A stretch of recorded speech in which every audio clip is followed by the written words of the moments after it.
kickoff. The Bengals will be kicking off going left to right as we look at Milwaukee County Stadium. The Bengals clad in their white uniforms this afternoon, and the Packers in their traditional green. Both clubs face the same situation going into this game. They are 1-2, and as Jimmy was mentioning, this is really a crucial game, kind of a crossroads for the Bengals to see if they can find some of that lost offense that came about beginning with opening day against the Cleveland Browns. Archie Griffin has been deactivated because of that broken rib. He and Mike Wells are the inactive players this afternoon. So Linville Elliott and Boobie Clark will be the starting running backs for the Bengals. Tommy Casanova and Wilson Whitley will not start, but both are able to play.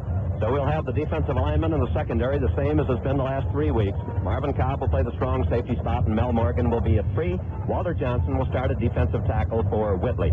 Both clubs are out on the field right at the moment, just waiting until it's kickoff time. The officials for the game this afternoon: Fred Wyatt is the referee, Tom Hensley is the umpire, Leo Miles the head linesman, Don Orr is the line judge, Jimmy Rosser the back judge, Fred Swearingen is the field judge. Little Steve Odom is the deep man for the Green Bay Packers as Chris Barr tees it up on the 35. This is the home, of course, of the Milwaukee Brewers. The Bengals on the infield skin portion of the gridiron here at County Stadium. Barr advances on the ball, and we're underway. The kick is high, and Odom will take it right at the goal line. Comes straight out to the 5 to the 10. Now cuts to his left. Gets a little running room, but is hit and going to be dragged down at the 22-yard line. Catching him from behind was Ray Phillips, the rookie linebacker from Nebraska. Dragged him down from behind at the 22, and that's where the Packers will put the ball in play as we get things underway. You were talking about that skin part of the infield. We were on that skin part of the infield before the game, and it is absolutely like cement. As a matter of fact, Bob Johnson, the Bengals offensive center, walked along, kicked his toe into it, and he said they might as well just pave it. There's going to be some slipping and sliding among the offensive and defensive linemen down there. The Packers come out of the huddle with Lynn Dickey, the quarterback, Barty Smith, and Eric Torkelson are the running backs. We'll set the remainder of the offensive and the Bengals defensive lineups for you. Quick pitch and a handoff and a slanted over right tackle to Torkelson, and there isn't much room there as he's hammered down after a gain of perhaps a yard. Jim LeClaire, the middle linebacker, came over to make the stop. The Packers have Ken Payne and Steve Odom as their wide receivers. Rich McGeorge is the tight end. Mark Concar and Dick Himes are the tackles. Steve Knutson and Mel Jackson the guards, and Larry McCarron is the center. The Bengals across the front on defense have Bacon and Burley at the ends, with Johnson and Edwards at the tackles, LeClaire, Harris, Reggie Williams, Riley Parrish, Cobb, and Morgan. 2nd and 9, a handoff around the left side. This time sneaking through comes Barty Smith and gets up to the 25-yard line. Before he is pinched in and knocked down by Walter Johnson. So in a couple of plays, the Packers have made about 4 yards up to the 25, and now they'll be looking at a 3rd down and about 6. Just underway, first offensive series here at Milwaukee County Stadium. Both teams have been outscored in their first 3 games. Both teams have records of 1-2. Now the Packers come out with a slot formation right. Back split in behind Dickey. Dickey drops back for his first pass of the afternoon, looking, throws it up the middle, is caught at the 35, up to the 40-yard line, into the Bengals 41. Comes Bert Askson, the other tight end who is in the ball game. And he's hammered down at about the 42-yard line. LeClaire dropped back. They threw under that zone again, as San Diego had so much success doing last week. Beneath the linebackers, right straight down the middle. He caught it for 35, got it up to the 41, and the Packers convert the 3rd down situation and have the 1st down at their own 41. And that is the first pass reception of the year for Askson, and it would have to come right now. Dickey hands off, coming around to the left side comes Barty Smith. He gets to the 45-46 before he's knocked down. Mel Morgan came up from the free safety, and again Jim LeClaire has been all over the field on this first series. Roamed across from the middle spot, but not until Smith had picked up 5 to the 46, and it'll be 2nd and 5. Packers tried one play at right tackle and then swung around and run everything to the left since then. So they made 5 in a play, and at the 46, it'll be 2nd and 5. No score. We're just into the first couple of minutes of play here at Milwaukee County Stadium. They split Steve Odom, the Mighty Mite, off to the left. They're tight on the right side, back split behind Dickey. Hand off Torkelson, cuts in over right tackle, and he is really hit by Reggie Williams, lifted right off his feet and dumped at about the 49-yard line. Torkelson is not a big fellow, 6'2", 194, and 230-pound Reggie Williams hit him around the hips and lifted him up and dumped him right about at midfield. But the play was good for 4, and now the Packers will have a 3rd and 1. Torkelson's a 4th-year man out of Connecticut, and in each of the Packers' first 3 games this year, he has been Green Bay's leading rusher. He has 116 yards, but he's not even averaging 3 yards a carry. So both lines in tight in a 3rd and 1 situation, the ball just shy of midfield. Lynn Dickey, the former Houston quarterback who came to the Packers last year directing the attack, into right tackle, trying for the short yardage is Torkelson. I believe he has it. He got over midfield down to about the Packers' 48. We'll have to see where he is when they all untangle. Again, Jim LeClaire and plenty of others in on the stop, but he has made the first down. Walter Johnson, one of the last men up. The ball is at the Bengals' 48-yard line, and the Packers have their second first down of the afternoon. Packers, as Bill mentioned, have been outscored. They've scored 41 points this year, but all 41 of their points have come in the first half. They have yet to put a single point on the scoreboard in the second half of any ball game. Again, they flank Odom to the left, and they've been lining up rather tight.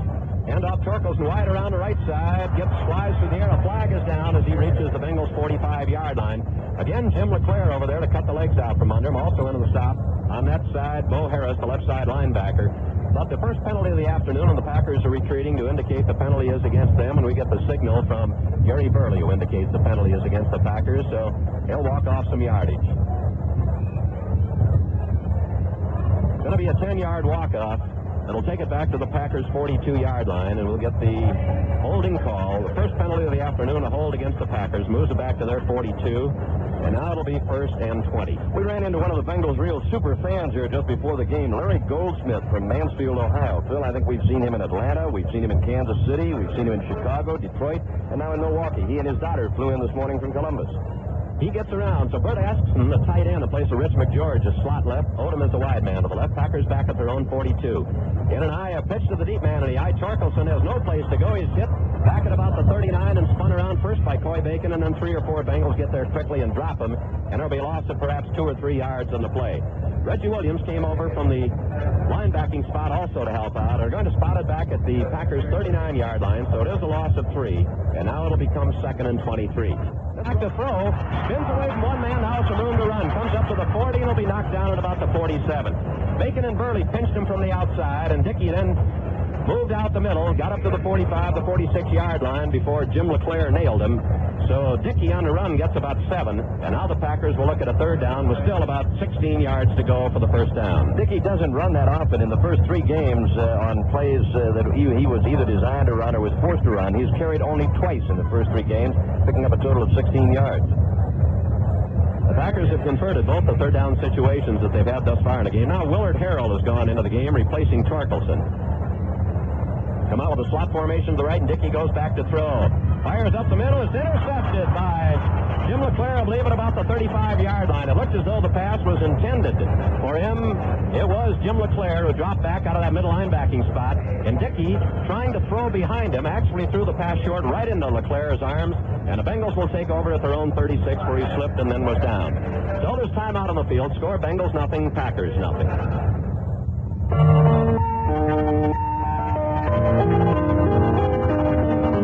Sometimes the golden times after comes on strong. When friends are close together, just 1 year belong. For all those golden times after the golden years. There is 14 days, that beautiful beer. It's happy Unity time, it's happy Unity time, and we're happy to have some right here. It's happy Unity time.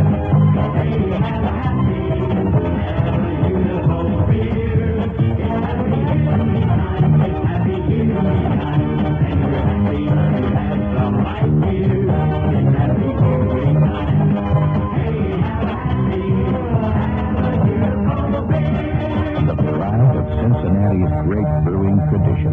Beautiful Brewing Company, Cincinnati, Ohio. No score here at County Stadium in Milwaukee. Bengals have the ball, first and 10 of their own 36. New England's now taking a 14-0 lead over Seattle in the second period. And the Oakland Raiders going for their 17th straight win. Lead the Cleveland Browns 9-3. That's in the second period. Glenville Elliott and Booby Clark, the running backs, in behind Kenny Anderson. Bengals at the 36. Handoff, Clark straight up the middle. Bolts up over the 40, gets all the way to the 45 and maybe the 46-yard line. Before he can be dragged down by 2 or 3 Packers, that trap draw straight up the middle, right up to the 45-yard line. Good for 9, and the Bengals will have a 2nd and 1. Mike Curtis and John McDaniel are the wide receivers.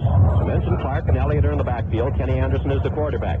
John Shinners and Glenn Bujnock will alternate at the left guard spot, bringing in the plays. Bob Trumpy is the tight end. Holland and Mays at tackle. Lapham at the other guard. Bob Johnson is the center.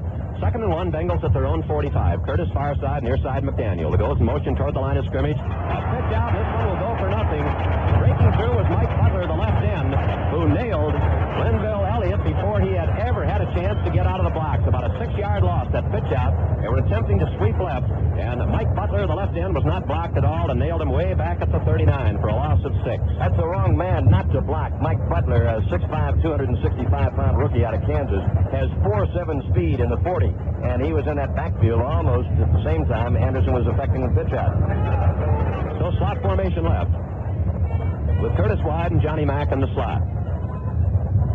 Packers in the straight throw defense. Anderson dropped back to throw. Fires a quick out. Incomplete. He threw it to the official. Curtis didn't even turn around.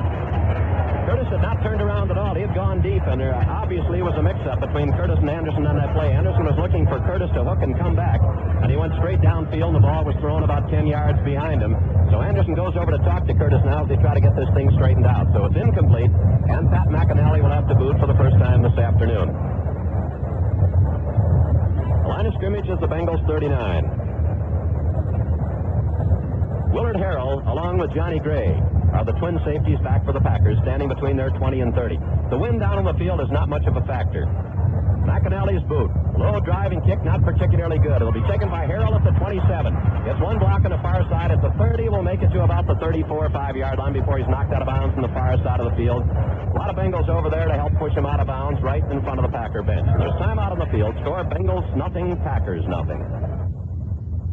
Money on replacement windows when they already have good windows in their home. Well, maybe some of these New Sash customer letters will help you understand why. Dear Mr. Johnson, I wondered about spending money on New Sash windows, but my reservations are now gone. My wife thinks they're beautiful and very easy to clean, but the amazing thing is that they keep the thermostat on 65 degrees all winter long, and our furnace only comes on 4 or 5 times a day instead of 10 or 15 times in the past. Thank you. Our New Sash windows are paying for themselves. Well, if fuel savings are important to you this winter, give Bill Johnson a call at 267-8396.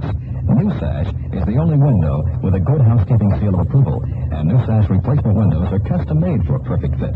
Call Bill Johnson at 267-8396 and let him show you how to save up to 30% or more in heating costs. That 24-hour number again, 267-8396. Always ask for the original New Sash.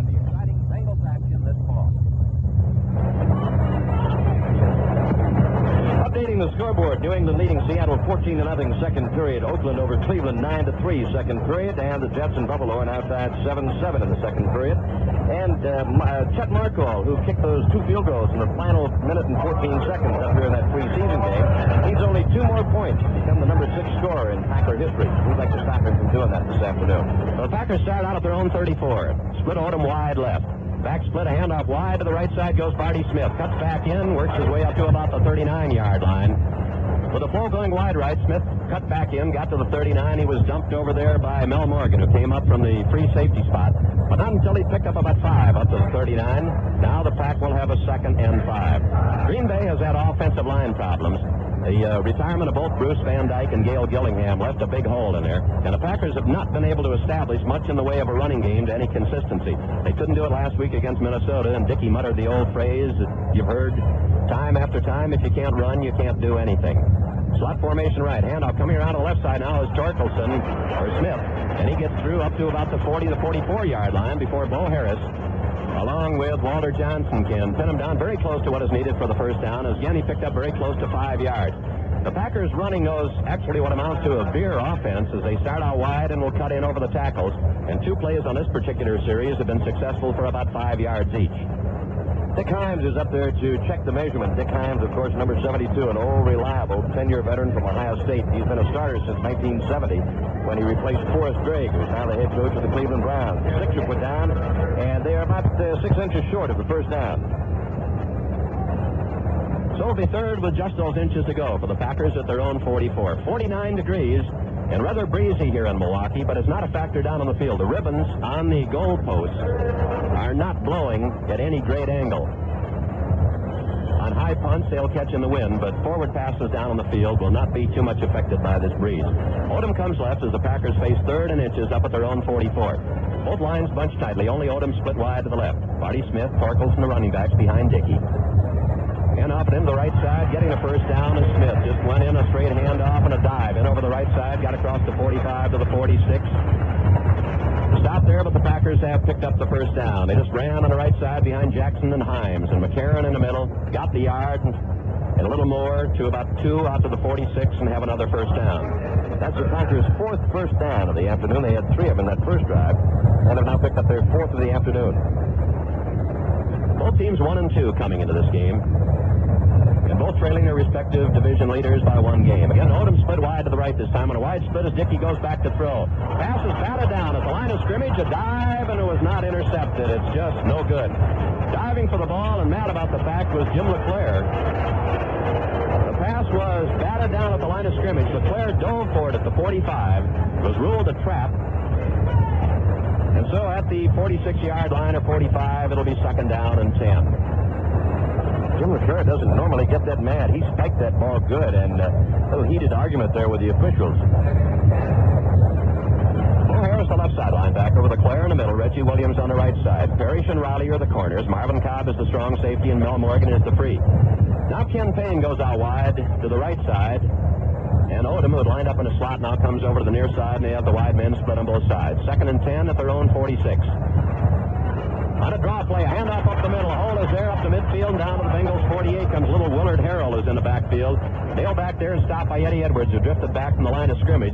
But with the Bengals looking for a pass, the Packers ran a draw and picked up about 5 yards now to make it 6 yards to the Bengals 48-yard line, and now it'll be 3rd and 4.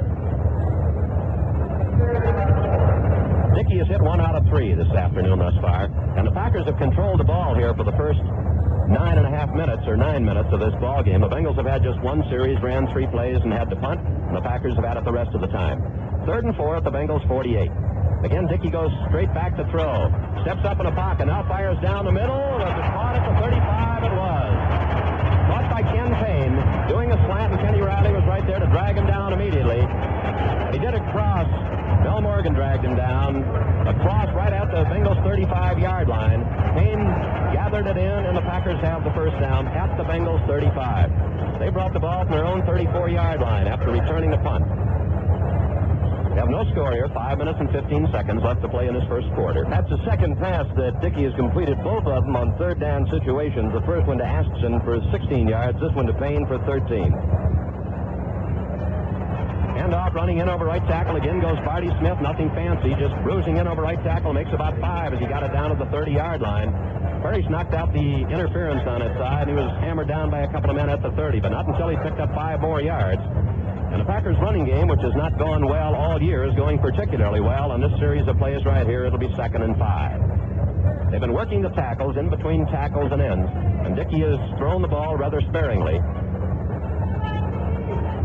Again, Odom comes wide left, tight right, a pitch off. Harrell running wide to the right, cuts in. Parrish broke up the interference and got under Harrell and knocked him down. After a gain of about a yard, Bo Harris also came over to help out in the stop. Good defensive play by Parrish coming up from that left cornerback spot. Shut that one off with a gain of a yard. And at the 29 now, it'll be 3rd and 4. Clock down to 4:10 remaining in this first period. We have no score here at Milwaukee County Stadium.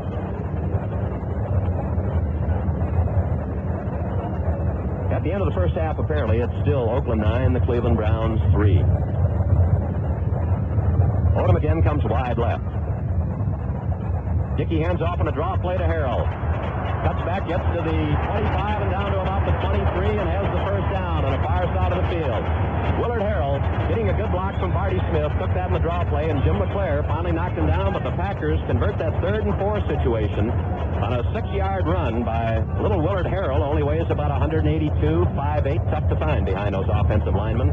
And down at the Bengals 23, the Packers have another first down. That's the longest pickup that Harrell's had this year. His longest previous run from scrimmage had been 4 yards, but he moved at that time from the 29 down to the 23. So Harold Smith and an eye now behind Dickey. Again, Odom split wide left. And hand off to the short man, Barty Smith. And he plunges in over right tackle, gets inside the 20 to about the 19. And a couple of Bengals slipped off, including Jim LeClaire, along with Bo Harris, missed the tackle back at about the line of scrimmage. And Reggie Williams finally knocked him down after he got just inside the 20. So give him 3, and it'll be 2nd and 7. Clock down to 2:50 remaining in this first period. And the Packers have had the ball all but 3 offensive plays in a boot by the Bengals. So they've completely dominated this first period. Packers using the same basic formation, tight on the right side with Odom split about 12 yards wide to the left. This time the backs are split. Hand off to Willard Harrell, who goes in over right tackle, and he gets nothing. Big Eddie Edwards was right there blocking the way that time. Coy Bacon and a couple of others over to help out. And there was very little gain, if any, perhaps a yard in the play. And now the Packers will have a 3rd down and about 7.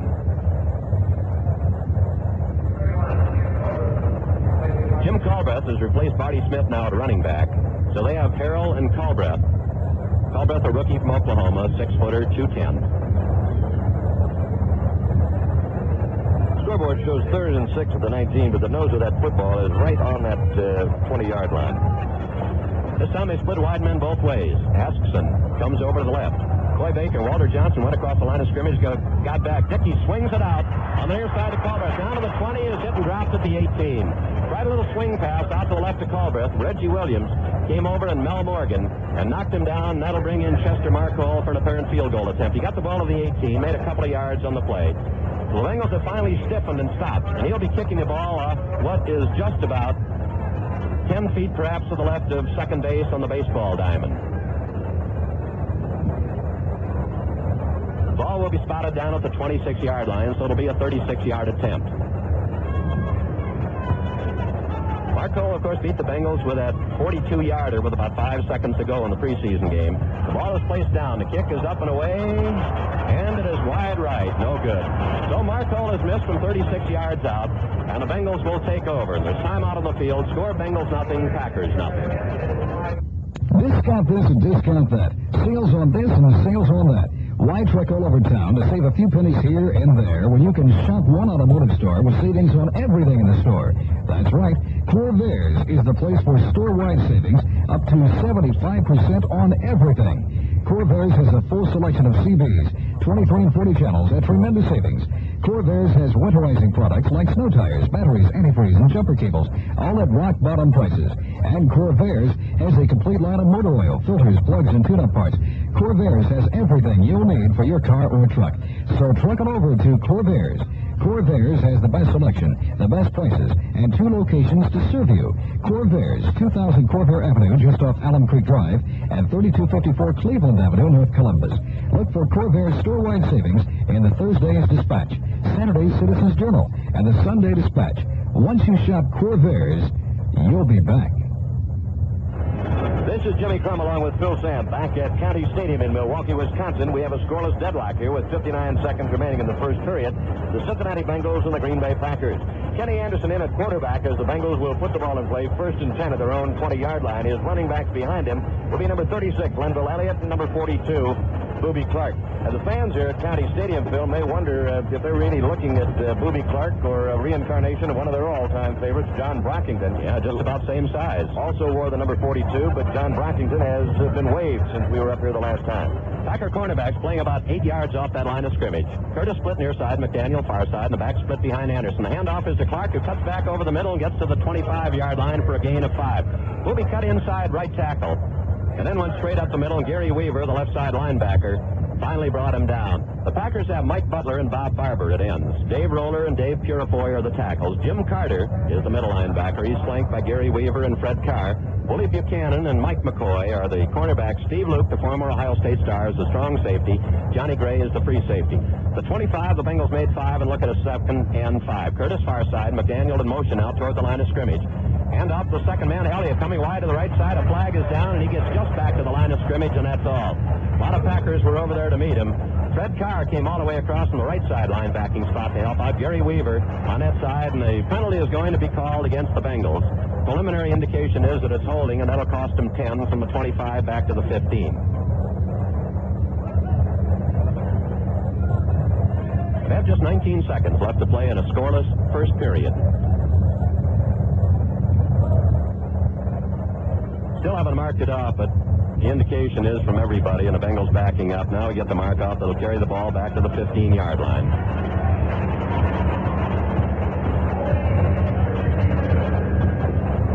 The holding call was against Dave Lapham. That's the 20th penalty against the Bengals this year.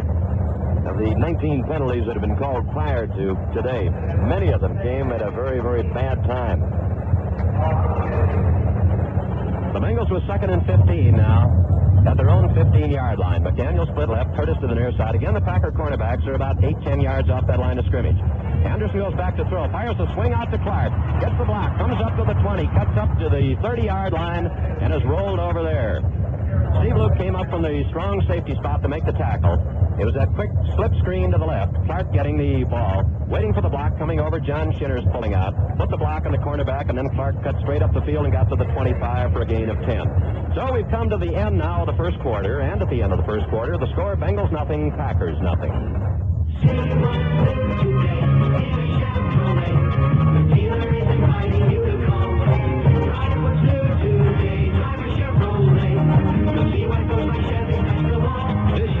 Chevy dealer has more good news about more new Chevrolets than you've seen in years. The new third-generation Monte Carlo, the new size Chevy Malibu, the new size Malibu wagon, the new four-door Chevy Chevette hatchback. These plus the new Chevrolet Caprice, new Chevy Monzas, a new Camaro, even a new silver anniversary Corvette. So come on in, America, and see what's new. Come on in and see what's new.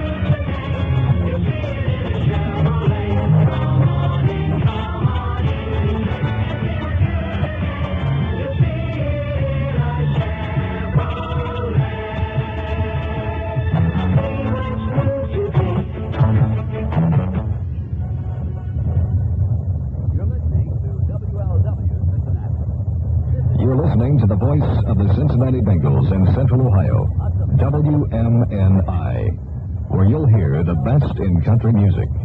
We are your good neighbor, WMNI in Columbus. At Jam-Packed County Stadium here in Milwaukee, Wisconsin, we're getting ready for the start of the second quarter between the Cincinnati Bengals and the Green Bay Packers. This game scoreless at this point. This is the second time this year these two ball clubs have met. Some 9 weeks ago at the start of preseason, very first game of the year for both teams, the Packers won it 23-20 up at Lambeau Field in Green Bay when Chet Markle kicked a pair of 45-yard field goals, two of them in the last minute and 14 seconds to win it. Bengals with Curtis and McDaniel split on opposite sides. 3rd and 5 at their own 25, and a couple of Packers jumped and the flag goes down. Anderson back to throw, swings it out to the far side. It's incomplete, intended for Booby Clark.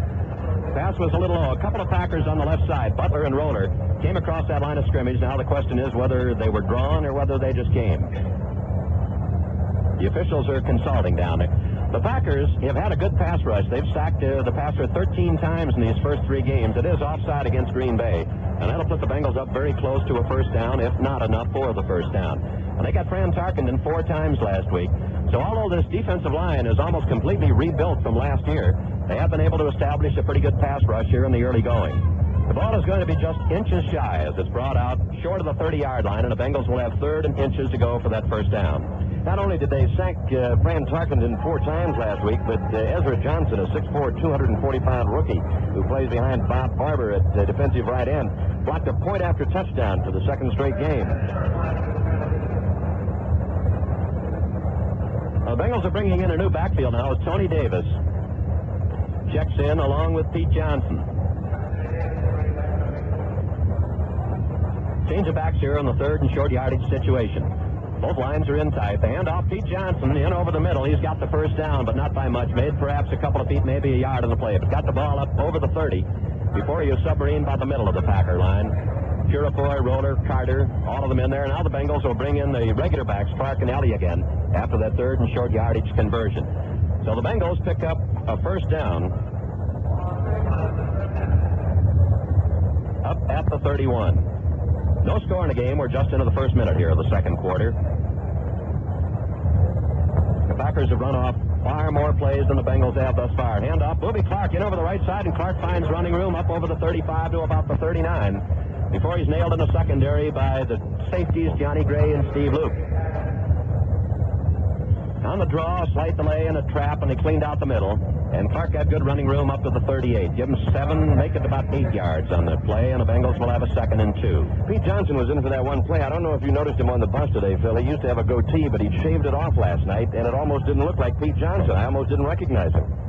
Slot formation to the left with McDaniel in the slot and Curtis wide. Again, it's Clark in over the right side. Hole opens up to the 45 as he gets about 7 more yards on the play before again Carter, the middle linebacker, along with Jerry Weaver, the linebacker on the left side, can combine to make the stop. And the Bengals have picked up on 2 plays another quick first down. Both plays in over the right side between Holland and Lapham. And a ball moved for about 8 again up to the 46 and a quick first down. Booby Clark, of course, had seen very, very little action up until today because of that leg injury. He had carried only twice for a total of 4 yards before this game. This is the first game he started. He was in just for 2 running plays last week against San Diego. Anderson play action, back to throw, fires a quick out, is caught down at the 45-yard line by McDaniel, 46-yard line on the far side of the field. Woody Buchanan, the cornerback, was over there covering, but the quick out is going to be good for about 7 or 8 yards. It'll be spotted at the Packer 46-yard line. Give him 8, make it 2nd and 2. 12 minutes, 44 seconds left to play in this first half. We have no score here at Milwaukee County Stadium. Mark Cole has missed a field goal. The Bengals have not threatened. Again, a slot formation right. McDaniel is the flanker in the slot. Curtis wide right, again the cornerbacks well off the line of scrimmage. Anderson a handoff, cutting back into the middle, getting down to the 40 and down to about the 36 goes Lenville Elliott. Sneaking in over that right side again. Again, it was Luke along with Mike McCoy. Gray in the secondary also in the stop. And the Bengals have picked up another first down. And Booby Clark getting up rather slowly, holding on to that knee. Now he's up on his feet. Booby flexing that left knee again. Marv Hollins and Doc Timperman come out to have a look at him, and Tony Davis checks into the Bengal lineup. That carry advanced down to the Packer 37, so it's good for 9 again. And the Bengals on this particular series here early in the second quarter have been ripping off yardage at 6, 7, 8 yards per clip.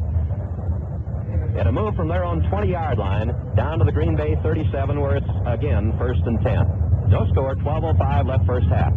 Slot formation left. Again, the cornerbacks about 8 yards off that line of scrimmages. All teams have played the Bengals in that defensive fashion this year. Anderson hands off to the first man, Tony Davis, and Tony lost his footing, and he's hammered down quickly. Mike Butler from the left end got in to make the stop and had help from Dave Roller. And it's a loss of a couple back to the 39. Tony Davis, as Phil said, lost his footing, was a little slow getting out of the block, but even so, Butler was in there so quickly that even if Tony had gotten a good, clean shot out of there, Butler would have probably had a pretty good shot at him. Dave Roller, the fourth-year man from the University of Kentucky, and Mike Butler, the big rookie from Kansas, are the left tackle and left end at the side that handled that play well. Wide men on both sides, Curtis and McDaniel, back split behind Anderson, who drifts off to his left. Now he's going to be corralled and thrown down back at the 50-yard line, and right in on top of them. Was no time at all to get rid of that ball. Was Roller, and it's a loss all the way back to the 49-yard line. Roller wasn't held out at all on that play. It is going to be a loss of 10. And now it'll bring up a third down with about 22 back at the Packers' 49. So now they bring in the 2 extra defensive backs. 2 linebackers go out. Weaver and Carter leave. So in the third down situation with about 22 to go, they'll play it with a 4 linemen, 1 linebacker, and 6 defensive backs. Again, those cornerbacks well off the line of scrimmage. Curtis near side, McDaniel far side. The blitz is on, a handoff coming up the middle. A flag is down, getting just to the 46-yard line for a gain of about 3 was Elliott. A flag thrown in the play in the Bengals backfield. Dave Roller hammered him down, and the Bengals are going to be called for holding for the second time this afternoon. Now let's see if the Packers are going to accept the play. It'll bring up a 4th down. If they decline the penalty, if they take it, it'll move the ball back to about the Bengals' 41-yard line.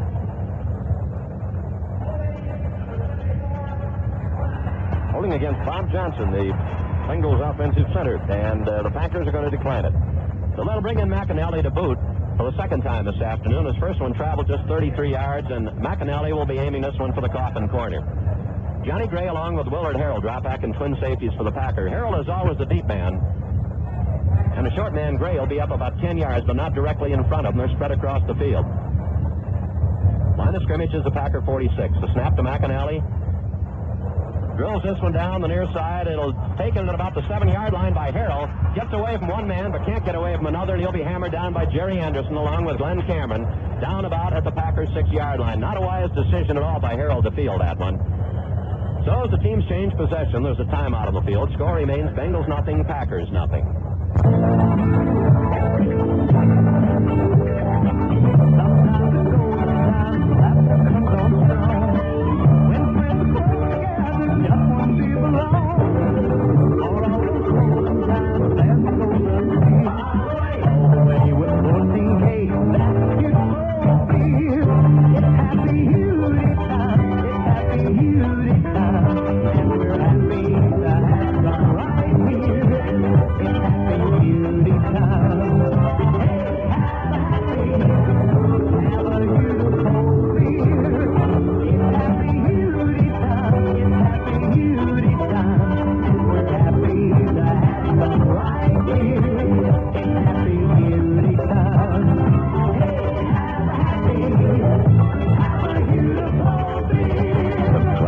Cincinnati's great brewing tradition.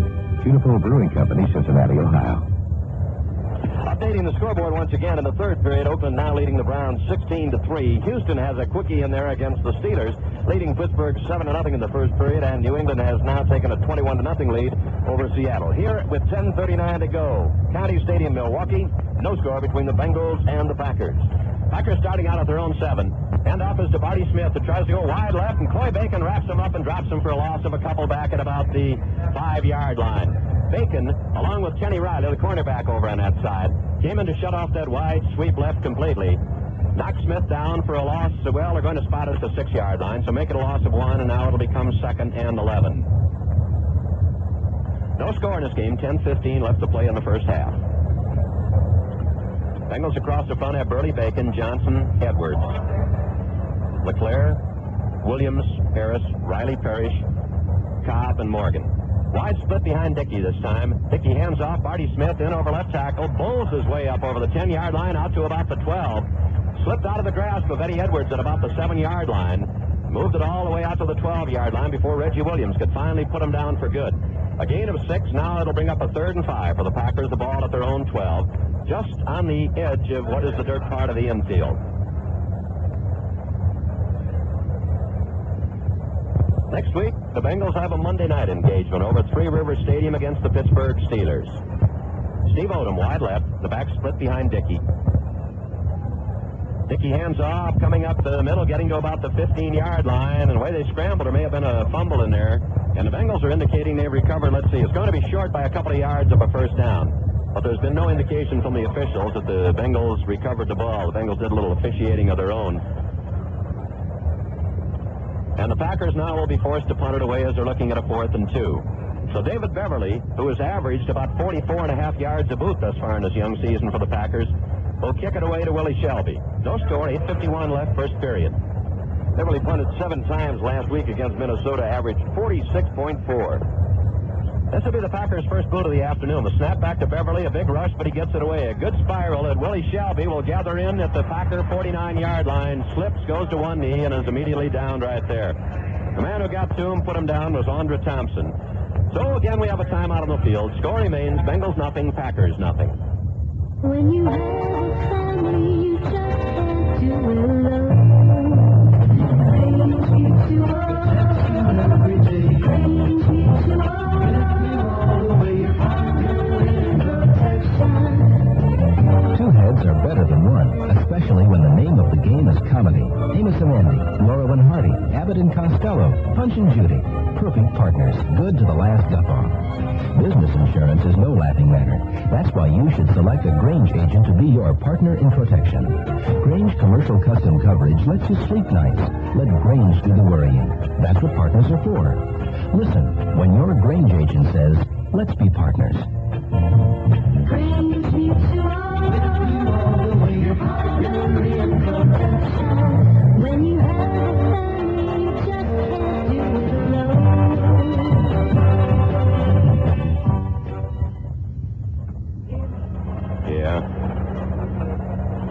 Bengals will put the ball in play 1st and 10 at the Green Bay 49-yard line, and one of those defenders in there, Fred Carr, the right side linebacker, 6'5", 240, a 10-year veteran from Texas, El Paso, the #1 draft choice in 1968.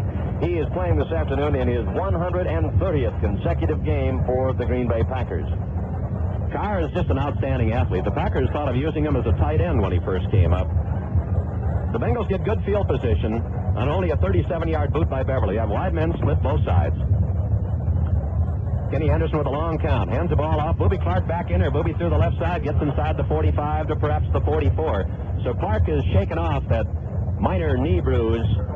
The reason that he went out of the ball game for just one short play on that last series. First in through the left side, got it down to 44. Gobbled up a quick 5, and it becomes 2nd and 5. The Bengals had the ball for just 6 plays in the first period. And here in the second period, with 8:10 to go, the Packers have had it for just 3 plays plus the punt. So the Packers dominated the ball in the first quarter. The Bengals thus far here in the second quarter. Anderson hands off, running to the outside, but not getting anywhere is Lenville Elliott. He's wrapped up by Weaver in a fumble, and the Packers have recovered. Elliott, trying to run right, was separated from the ball down at about the 42 or 43-yard line. I didn't catch who, but somebody in the Packers recovered. It may have been Gray, and they'll take over. And there's time out on the field. Score remains Bengals nothing, Packers nothing. We got together, do it better.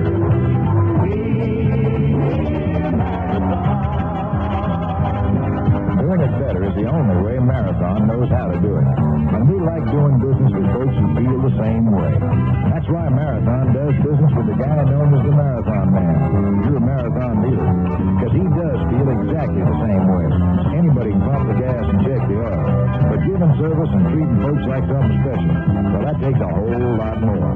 And what it takes is a Marathon Man. Get together with your Marathon Man. He aims to do it better, and he will. We got together, do it better.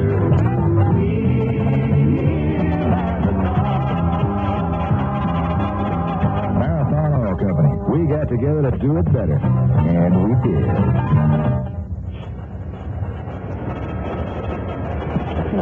Johnny Gray was the man who was Johnny on the spot with 7:54 to go here in the second quarter, recovering that fumble by Elliott. And the Packers, when time is back in, will put the ball in play 1st and 10 at their own 43-yard line. We have a scoreless tie here in the second quarter. The Bengals have controlled the ball for most of the second quarter after watching Green Bay control it during the first quarter. It was gray, overcast, very heavy leaden skies here early this morning, but now just broken white clouds, and the sun is peeking through. It's been a defensive battle all the way thus far. No score here, almost midway through the second period. The Packers take over at their own 43. The handoff comes to Torkelson, trying to right side, cuts in, and gets very little. Or Barty Smith, as he tried to cut in over right tackle, moved him maybe ahead for a couple of yards to about the 45, and Walter Johnson from the right tackle spot applied to Crusher right there. And coming up limping slightly is Eddie Edwards. So a gain of 2 on the play, and at the 45-yard line, it'll be 2nd and 8. The Packers' win came in the opening day game against the New Orleans Saints. Since then, they've lost 16-10 to Houston. Last week, 19-7 to the Minnesota Vikings. 2nd and 5, the Packers at their own 45. Take a handoff. Coming wide to the left side is Torkelson. Burley slows him down, but he gets up to midfield as he cut inside Burley. Gained about 5 yards before Reggie Williams could come over and knock him down. And he is still down, getting up very slowly as Torkelson, now getting up to his knees. Walking back to the huddle very, very slowly. Picked up 5 on the play, and right out at midfield, the Packers now will have a 3rd and 3. And walking back to the defensive huddle, Gary Burley, number 67, pounding himself on the side of the helmet, hitting one hand into the other, very upset with himself because he should have had Torkelson back at the 45-yard line. So Torkelson shaken up, and the play has gone out, and Willard Harrell, the second-year man from Pacific, has come in to replace him. Packers with a 3rd and 3 right at midfield. Harrell goes in motion off to the left side. Dropping back to throw is Dickey. Fires it up. Scott down the 45, down to the 40, and the 35-yard line, and out of bounds. Barty Smith coming out of the backfield. And Williams and Mel Morgan finally nailed him and dragged him down. The Packers have done a lot of throwing to their backs. Smith has been the leading receiver with 10 receptions in these first 3 games, and he took that pass off in the left flat, moved it down for 16 yards, down to the Bengals 34, and the Packers have the first down. Guy with the real flashy credentials in pass receiving is Odom. He has only 3 receptions, but those were good for 151 yards, an average of 50.3 per reception. But remember, included in that was that 95-yard touchdown toss last week against Minnesota. Handoff coming around the right side, getting nothing this time, and a flag is thrown. Jim Culbreth then trying the right side, got absolutely nothing. May have lost about a yard in the play as the Bengals on the left side swarmed him. Gary Burley, the left end, Jim LeClaire coming from the middle linebacking spot, but let's see what the flag is all about. Minnesota's taken a 14-0 lead over the Detroit Lions in the first period. Is that 14 to nothing or 140 to nothing? It's got 140, but I would think they slipped an extra 0 in there in the end. Maybe 40, I doubt it. Penalty going against the Green Bay Packers that has not been walked off yet, but the Packers are retreating. The line of scrimmage was down at the 34. The officials still consulting with each other. Going to move it back 10 yards to the 44-yard line. Get a holding call against Green Bay that cost them the 10. So now back at the 44, it'll be 1st and 20. That, of course, should not be too surprising. Minnesota's leading Detroit 14 to nothing because the Vikings have won 16 of the last 18 games they have played against Detroit. The Lions have to believe they're snake bit against Minnesota. Pittsburgh has come up with a field goal. The Oilers have a 7-3 lead in the first period. Slot formation right with Askson in the slot. Widespread behind Dickey. Dickey goes back to throw. Has time now. Runs out of the pocket. Looks. Fires upfield. It's incomplete. The receiver, Rich McGeorge, the tight end, had it momentarily, and then Bo Harris hit him, wrestled the ball away from it, popped free, and it'll go as an incomplete pass. The ball will come back to the 44, and now the Packers will look at a 2nd and 20. Dickey's tried 7, has completed 4. No score in this game. 6:17 left to play in the first half. The Bengals have not threatened at all. Marco missed a 36-yard field goal. That was as close as Green Bay has come. Send Payne wide to the right. Little Steve Odom comes to the left. In fact, they have a slot formation, a double wing. Dropping back to throw is Dickey. The blitz is on, goes far downfield, way over the head. That one was thrown on the go pattern, and a receiver, Steve Odom, had done a hook along the sidelines, and so he just threw it about 15 yards over his head. The blitz was on. Bo Harris was coming, but they picked it up, and Dickey had time to throw. So it comes back to the 44, and now in Bengal territory, it becomes 3rd and 20. That starts the clock with 6 minutes and 12 seconds remaining here at County Stadium in Milwaukee, Wisconsin. We're in a scoreless ball game with 6:12 to go here in the second quarter. The Raiders have added another field goal in the third quarter against the Browns, now have a 19-3 lead. New England over Seattle, 21-0 in the third. Jets and Buffalo, 7-7 at the end of the half. Again, that double wing formation, a slot left. Back to throw is Dickey. Fires it, but it's into the ground, off in the left flat, as 3 Bengals were right in on top of him. He tried to get it off to Jim Culbreth on a little swing out in the left flat. But he threw the ball at his shoe tops, and Culbreth couldn't reach it. Burley and Bacon were both in on top of Dickey. So the Bengals have stiffened and will force Dave Beverly here to punt it away. Beverly's first boot was just 37 yards. That was from deep in his own territory, and Willie Shelby now is backed up to about the 10. Strictly a defensive struggle all the way. No score, 6:07 left first half. Bengals with 10 men up on the line of scrimmage.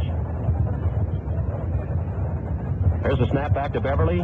Gets the punt away. A good high spiral, and they ran into Beverly, and a flag is thrown. The ball went into the end zone. It was Mel Morgan who ran into Beverly, and that will cost the Bengals 5 yards, a mighty critical penalty, and will give the Packers the first down. Mel Morgan couldn't stop after trying to block that punt, ran into Beverly, and the ball will be walked off down to the 39-yard line. Putting it down at the 34.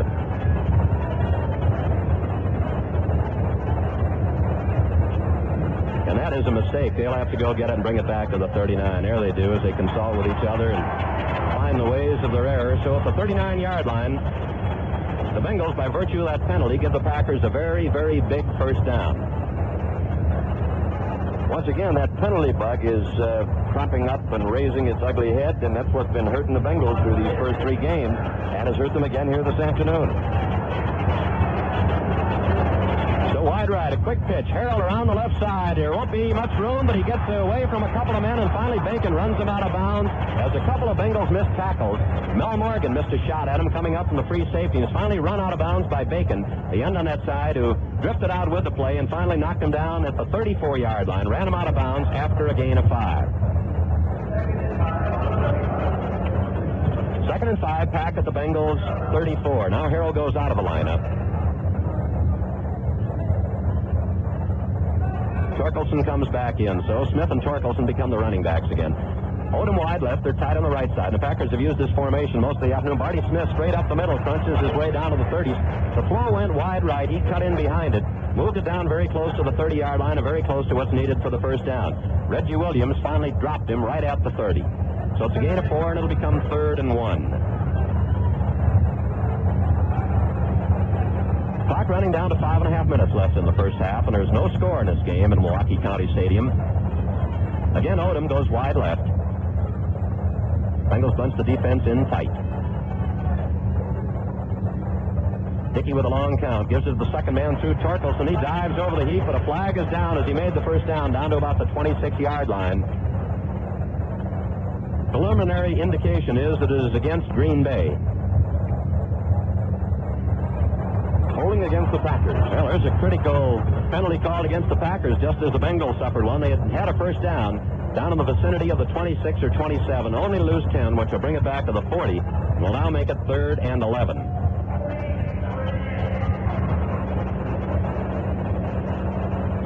Couldn't catch the number. 88, Bert Askson, the man who was called for holding. And Askson goes out of the ball game now, along with Torkelson. So 3rd and 11 for the Packers now at the 40. They got Payne wide and Odom in the slot to the left.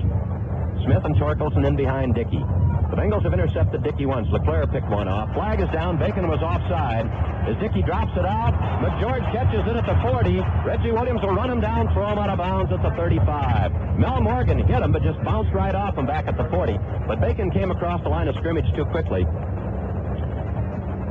So the Packers undoubtedly will take the penalty. They made about 4 yards on the play, but of course it would bring up a 4th down, so they'll walk off the 5, and the Packers at the 35-yard line will revert back to a 3rd down situation, but now they'll have 6 yards to go for the first down. No score, and we're down to 5:05 left in this first period. No change on any of the other scores as we gave them to you. We have nothing on Washington and Tampa Bay, and nothing on Philadelphia and the New York Giants. Maybe in Milwaukee they don't like those teams. Boycott them. Their names are on the board, but so far no scores, and those were both 1 o'clock Eastern Daylight Time games. Randy Vataha has checked in at a wide receiver, replacing Payne. He comes out wide right, and in the slot goes Odom. Packers 3rd and 6 at the Bengals 35. Going in motion the far side of the field now is Odom, and Dickey drops back to throw. Looks, now he's going to be forced to run. The ball is tied loose on the scramble at the 40-yard line. Somebody got hold of his arm. I believe that it was either Burley or Reggie Williams knocked the ball out of his hand, but apparently he recovered it himself right at the 40-yard line. The last man up off the ball is Dickey, and right at the 40. The Packers now will look at a 4th down and about 10. But there's a penalty going to be levied against the Cincinnati Bengals. That flag was thrown downfield, and I didn't see it. The 5-yard walk-off down to the 30-yard line, and let's see what the call is going to be. Illegal use of the hands against the Bengals, and that will be an automatic first down. This shades of that drive in the closing 2 minutes of the first half last week against San Diego. That is an automatic first down. So the Packers retain control of the ball for the second time. Mel Morgan ran into the punter. That gave him a first down. Now they hold it here on the illegal use of hands. Odom split wide to the right. Hand off to Barty Smith. Circles out wide to the left. Cuts in and is lifted right off his feet and dropped at about the 29-yard line. Very short gain, maybe a yard on the play. Reggie Williams, the right side linebacker, just picked him up right at the 30-yard line, so there's no gain at all on the play, and now it becomes 2nd and 10. Clock running. We're down to 4:39 left here in a scoreless first half. Just been a long time since we played a half that's gone this long without any score by anyone. Now the change now in that New England-Seattle. New England's added a field goal now, and it's 24-0. New England over Seattle in the 3rd quarter. Of course, as everyone knows, John Hanna and Leon Gray came back to the Patriots. Probably not playing today. Dickey goes back to throw. Has time, fires it down the middle. Right there is McGeorge, and he's going to be wrestled down at about the 18 by Jim LeClaire. They found the opening to the tight end, Rich McGeorge, straight down the middle, and there was plenty of room down there. And the Packers pick up 12 and have a first down down at the 18. Bengals once again find themselves in trouble, as Phil alluded to just a moment ago, just as they did in the final 2 minutes of that first half last week at San Diego. And they have nobody to blame but themselves right now for the trouble they're in. Those penalties have come back to haunt them. They have all season long. They've done it again this afternoon. So the Packers at the 18 send Odom out about 12 yards wide to the right. Smith and Torkelson in behind Dickey, offset left. Longer count this time by Dickey. Gives it off wide around the left side. Goes Smith, and he's upended at the 15-yard line. Kenny Riley and Mel Morgan. They're trying to sweep that left side to the Bengals' right. They get the ball down to the 16-yard line, so give them a couple on the play, and now it becomes 2nd and 8. And the Bengals, after controlling the ball in the first few minutes of this second period, they've just been unable to get their hands out. And now the Packers started out getting the ball at their own 43-yard line and have had it a long, long time after they recovered that fumble by Linville Elliott. So we've got a timeout on the field now. Score remains Bengals nothing, Packers nothing. Imagine this. You were standing in front of a house built from only new sash windows and one new sash door. Now, let's go inside and experience new sash quiet. The new sash quiet came from the perfect custom fit and the exclusive Thurman pane with its half-inch dead air space. Reducing outside noise is only part of the new sash story. Eliminating the draft, the freezing winter wind, or the boiling summer air. The outside stays out because of the perfect new sash fit. For you, this means lower fuel bills, up to 30% lower. It makes dollars and cents to replace your worn-out windows and replace them with new sash, the original replacement window. For more information, call New Sash Collect, 614-267-8396. That's 267-8396. Your New Sash windows also towed in for easy cleaning and for enjoying the fresh spring and fall air.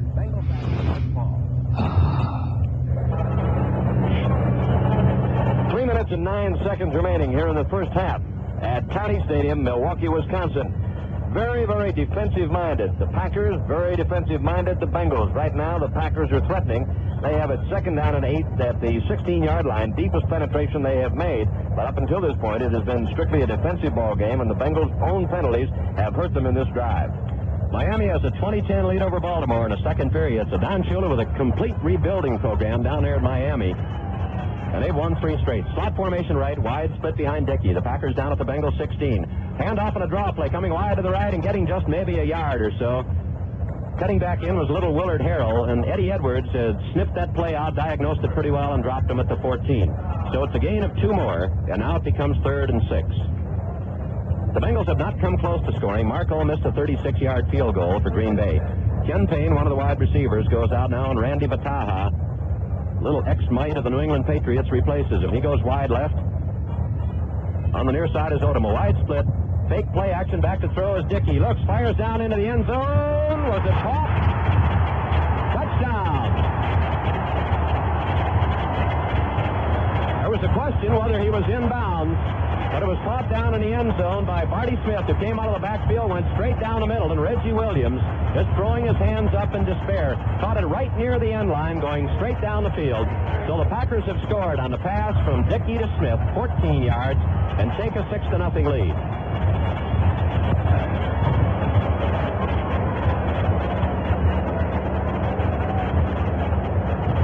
So Marco will attempt to add the extra point. It comes with 2:31 left to play in the first half. After the Packers recovered, Elliott fumbled at the 43 and a move down to score. The lines are down, the ball is placed, the kick is up in the air, and it is good.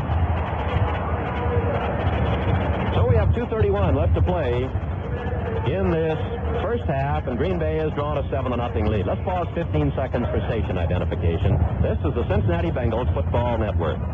This is the voice of the Cincinnati Bengals in Central Ohio, WMNI, where you'll hear Don Bowman counting down the biggest country hits on American Country Countdown after today's game on WMNI, Columbus.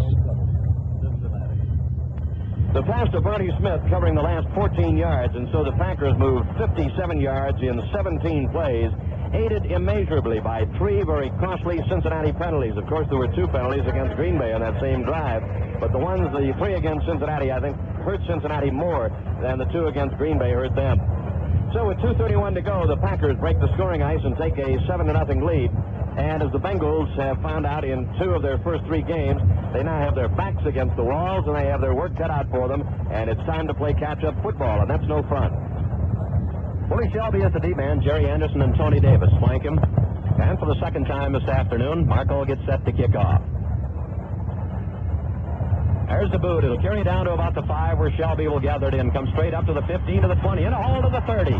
Breaks away to the outside 35. 40-yard line still on his feet all the way to midfield and down to the Packer 48. So Willie Shelby runs that one back about 49 yards into Packer territory. But a flag is down on the play. Nate Simpson finally dropped him from behind. And the Bengals are retreating, so the Bengals are going to get a clip call against them. And the flag was dropped at the Bengals 44. So if that was the spot of the infraction, it'll take it all the way back to the 29-yard line. Another one. Yep, there's another one, is right. That's the official. Takes the ball back. Fred Wyatt, the referee, puts the ball down at the 29, signals a clip, and that's where the Bengals will put it in play. 1st and 10 at their own 29-yard line. Clock is stopped. 2 minutes and 19 seconds remaining in the first half, and the Packers lead it 7-0. So the Bengals, instead of being at the Packer 48, find themselves back at their own 29. Curtis split left. Now going in motion is Bob Trumpy out to the right side, and Anderson drops straight back to throw. Looks, fires up the middle, a dive and a catch at the 42-yard line. Getting up again, running with the ball, and dropped down at about the 40-yard line. So you caught that ball. I believe it may have been Elliott coming out of the backfield. That was Billy Brooks, number 82, who grabbed that pass in at the wide receiving spot. That was the play the Bengals have not used frequently. They put Trumpy in motion outside, and then Brooks comes across the middle. So we're down at the 2-minute warning. And there's time out on the field with the score: Packers 7, Bengals nothing. See what's new today in a Chevrolet.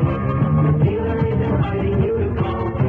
Try what's new today. Try a Chevrolet. See what goes by Chevy best of all. This year, your Chevy dealer has more good news about more new Chevrolets than you've seen in years. The new 3rd generation Monte Carlo, the new size Chevy Malibu, the new size Malibu wagon, the new 4-door Chevy Chevette hatchback. These plus the new Chevrolet Caprice, new Chevy Monzas, a new Camaro, even a new silver anniversary Corvette. So come on in, America, and see what's new. Come on in, we say, and see what's new today. You'll see it in a Chevrolet. Come on in, come on in, we say, and see what's new today. You'll see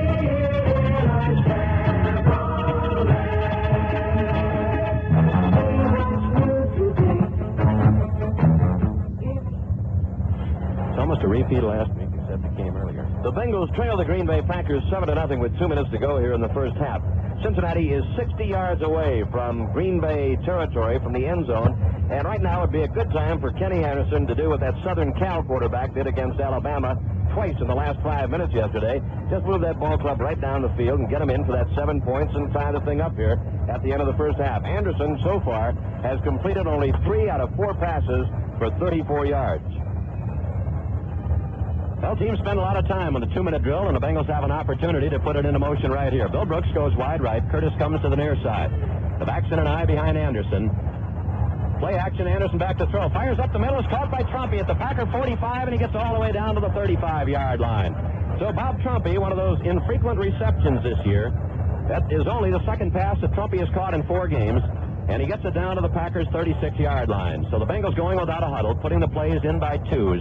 The clock is running. It's down to 1:38. In Brooks' far side, Curtis near side. Anderson goes back to throw. Looking, fires up, incomplete. The pass is too low, down at the 25-yard line.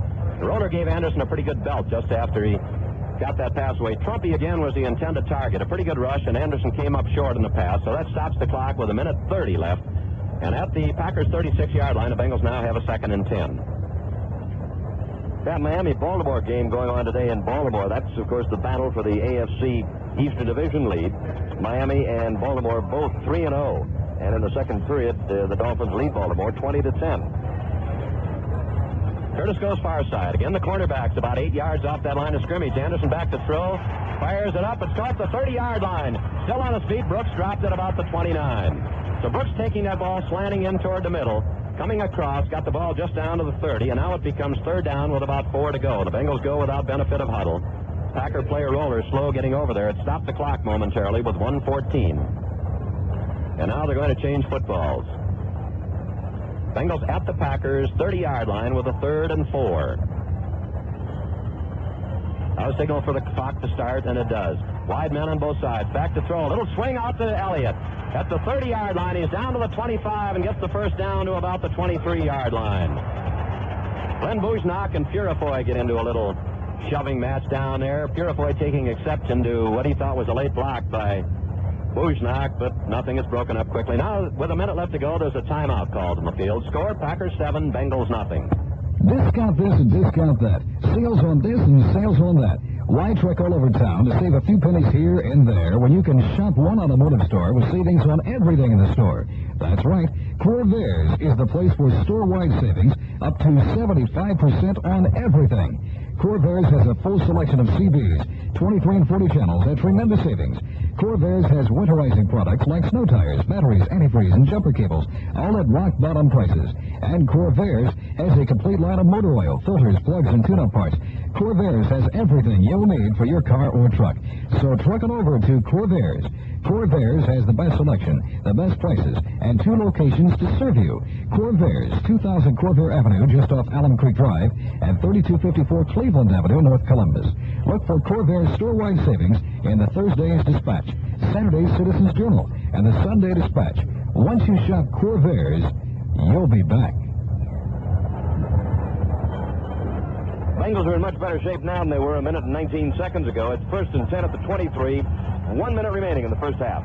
Anderson back to throw. Gives it on a slow draw to Clark. It's up the middle to the 20. Gets to the 18-yard line. That's that slow draw where he hands it around with Clark just standing in front of him looking downfield. And Anderson turns around and hands the ball to him forward. And Clark got it down to the 18 for a gain of 5. 2nd and 5. Bengals go without a huddle.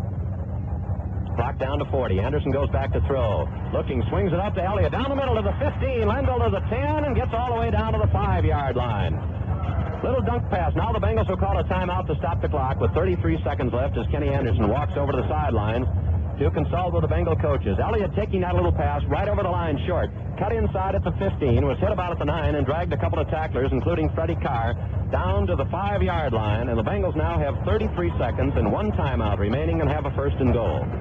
33 seconds remaining, as Phil said, and for the first time, and let's figure it up, 4 quarters last week, 1 quarter this afternoon, that's 5 quarters. 5 quarters in about 13 minutes. The Bengals are finally beginning to look like the Cincinnati Bengals. For 5 quarters and 13 minutes, they look like the Sisters of the Poor, really, against San Diego last week and so far this afternoon against the Green Bay Packers. But they have come on here in the last 2 minutes and 19 seconds, starting back at the 29-yard line. And 1, 2, 3, 4, 5 passes in this drive that has taken them down to the 5-yard line. And the Bengals are now beginning to act like the Bengals of old. So timeout is called with those 33 seconds left. Kenny Anderson talking to the offensive coaches, Bill Johnson and Mike McCormick on the far side of the field. Right in the booth next to us, Howard Brinker, the defensive linebacker coach, and Jack Donaldson and Boyd Dollar, the offensive coaches, and Charlie Winter, Mike McCormick, Chuck Studley, and Bill Johnson down on the field. Anderson is checked, returns to the huddle. Bengals have a 1st and goal at the Packer 5. So down here, of course, you'll get the man-to-man coverage. Lined up with a slot formation to the right. Packers come right up to the line of scrimmage. Right down in the dirt near third base. Anderson with the ball, goes back to throw. Looks downfield, can't find anybody. Now he's going to run out of bounds. He'll be forced out at about the 9. Couldn't find anybody in the open as Anderson drifted out to the right.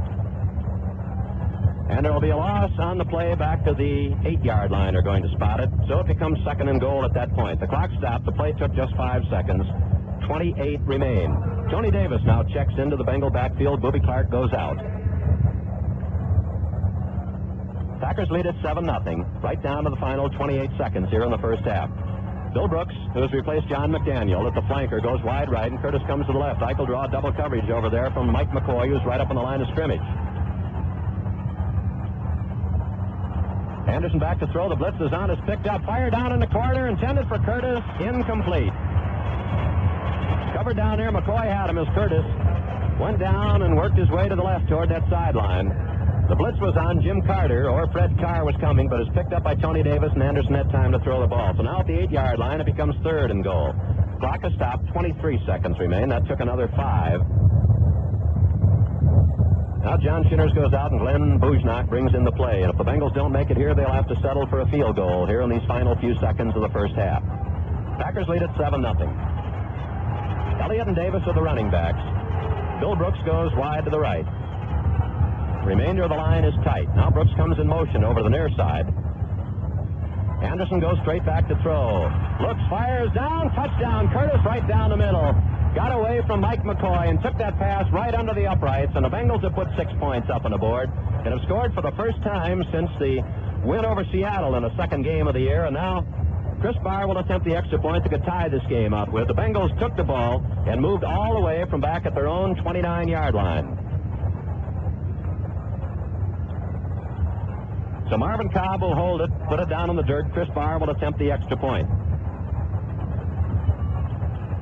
Ball is placed down. Barr's kick is up in the air, and it is good. So that ties it up now with 19 seconds left to go in this first half. And the Packers will have one more opportunity in these final few seconds. So the Bengals move it down the field and score on the 8-yard pass from Anderson to Curtis. Anderson's second touchdown pass of the year. Both have come to Isaac Curtis. And the Bengals have tied this game up at 7-7. Bengals moved 71 yards in 10 plays. Kenny Anderson's passing stats now read a little bit better. He's completed 8 out of 11 for 89 yards and 1 touchdown. Isaac Curtis has just 1 reception this afternoon. That was for 9 yards. That was the one that just came up and put the 7 points, the 6 points, and then the extra point on the board for the Cincinnati Bengals. So with 19 seconds to go, we have a new ball game. It's tied 7-7. Capacity crowd of more than 55,000 this afternoon here at County Stadium in Milwaukee. Pittsburgh has come up with a touchdown in the second quarter and has now taken a 10-7 lead over the Oilers in the second period. The Jets lead Buffalo 17-7. No other changes still as we gave them to you the last time. So Steve Odom back to receive, and the ball fell over just as Barr ran up on it. And the Bengals kind of hesitatingly go back to recover the ball. Everybody went downfield, but just as Barr got there, the ball fell over. They're going to give the ball to the Green Bay Packers at the 35-yard line. With 19 seconds left to play. And all the Bengals are questioning the call. I've never seen that happen. Why the Packers got the ball, I do not know. I've never seen the play before.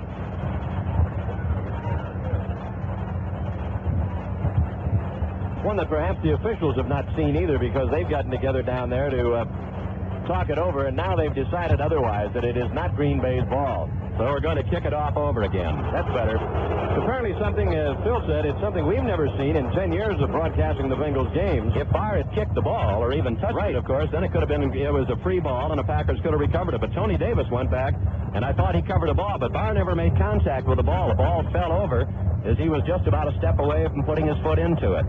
So they'll tee it up again at the 35-yard line. We'll do it all over again. No time ran off the clock. The clock does not start in the final 2 minutes of either half until it's touched by a player in the field of play. So the clock will not start until Odom touches the ball. Now Barr advances, and there's the boot. It's a line drive that bounces down to 30, 25. It's dropped by Odom at the 10, and he finally picks it up. Comes straight up, gets to the 20, is going to run into a flock of tacklers, reverses his field, comes back the other way, running laterally at the 15. Now he's going to try the other way, and he almost lost the ball. It popped up in his hands, but he grabbed it as he's knocked down at the 11-yard line. He reversed his field twice, tried to pick up a block, but the Bengals, with good contain, did not all sweep to the right side of the field when he went that way. And when he came back to the near side, 2 or 3 men were there to meet him, and Willie Shelby finally dumped him back at about the 12. And with 7 seconds left, the Packers will have about time to run off one play. So 7-7 game, 7 left to play here in the first half. The Bengals just scoring a few seconds ago on the 8-yard pass from Anderson to Curtis. Dickey to Smith from 14 yards out accounted for the Green Bay touchdown. So Odom comes wide right now, and the backs go into an I with Barty Smith, the short man, Torkelson, the deep man. The Packers at their own 11. They'll probably just run it into the line and let time run out. It is Barty Smith over the right side, and he's met hard right at the line of scrimmage. And time will run out here in the first half, and that'll be it. So Jimmy Crum will be along with his analysis of the first half in a moment. Once again, our score at halftime here at Milwaukee County Stadium is the Bengals 7 and the Packers 7. The Packers will kick off.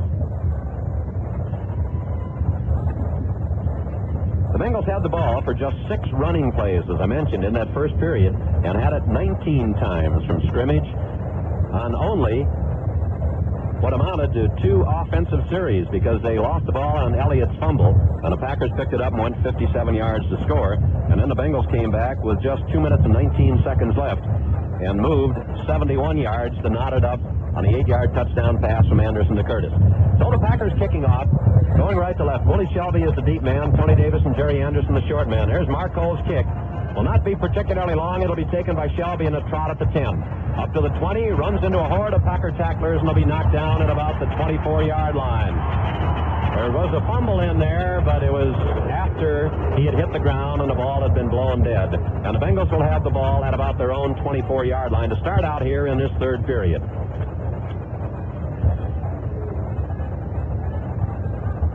Sun is out now, and the skies have fairly well cleared here in Milwaukee. Overcast about an hour before the game, but then patches of blue began to show. We played most of that first half in the sunshine.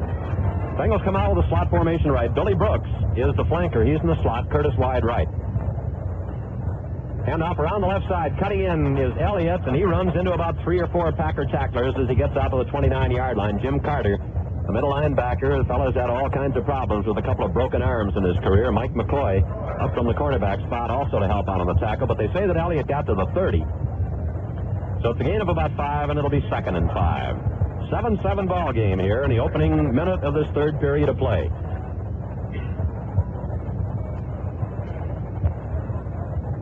Tight on the right side, and Ike Curtis. On the right side, Billy Brooks split to the left. And up, it's Booby Clark in our left tackle, coming wide, and Booby runs over a tackler and gets to about the 33-yard line. Booby just put his head down and ran right into Willie Buchanan. Buchanan wrapped him up and finally dropped him after Clark had struggled forward for a couple of more yards out to the 33. So give him 3, and it'll bring up a 3rd and 2. You mentioned those broken bones. Middle linebacker Jim Carter, the 8-year veteran of Minnesota, is the real hard luck guy as far as the Packers are concerned. He was a number 3 draft choice in 70. He broke his leg in 75 and his arm in 76. Now Pete Johnson and Tony Davis go in the Bengals backfield on the short yardage situation. Packers have 6 men right up tight at the line of scrimmage. Hand off Clark, bolts in the side, gets to the 35 and has the first down. Coming in over right tackle, and he made that with a good deal of that second effort after he'd been hit by Jim Carter. He struggled forward and just got the nose of the football to the 35 and made it with a couple of, Tony Davis, made it with a couple of inches to spare. Check that, make it Tony Davis. So it's first down for the Bengals at the 35. 7-7, we played a couple of minutes here in the third period. Bengals at their own 35-yard line. Again, come out with a slot formation right. Curtis wide, and as the Packer cornerbacks have done all afternoon, they're about 8 yards off that line of scrimmage. An I formation, short man, it goes to second man. Elliott wiggles his way up to the 40 and gets up to the 42 as he came in that right side. Again, the middle linebacker, Jim Carter, along with Dave Purifoy, who made the stop, but not until Elliott had picked up about 7 yards at the 42, and now the Bengals will look at a 2nd and 3. And the Bengals have shown more offense here in this opening series in the third quarter than they showed in the entire first half, with the exception of that drive in the final 2 minutes and 19 seconds.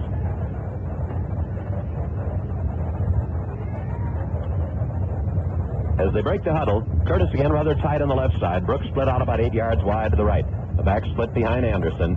The handoff goes to Clark, who works his way up the middle, and Booby plunges up to the 49-yard line for about another 7-yard crack before Purifoy can wrap him up and drag him down just short of midfield at the 49. So Clark and Elliott eating up yardage here in chunks of 6s and 7s as we open this third period. The Bengals have another first down. They'll move it back a yard to the 48.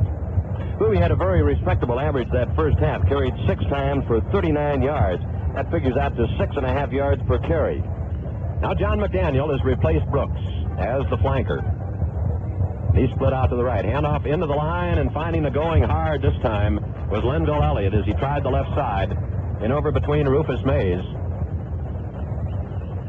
and the guard on that side, and Purifoy and Barber stopped the play. But he got a couple of yards, got the ball right out to midfield. A gain of 2, now 2nd and 8. In case you joined us late, Archie Griffin, the 2-time Heisman Trophy winner from Ohio State, is not even with the Bengals this afternoon. He remained in Cincinnati when it was discovered at midweek that he had suffered a cracked rib in last week's game against San Diego. Ike Curtis right, Billy Brooks off to the left.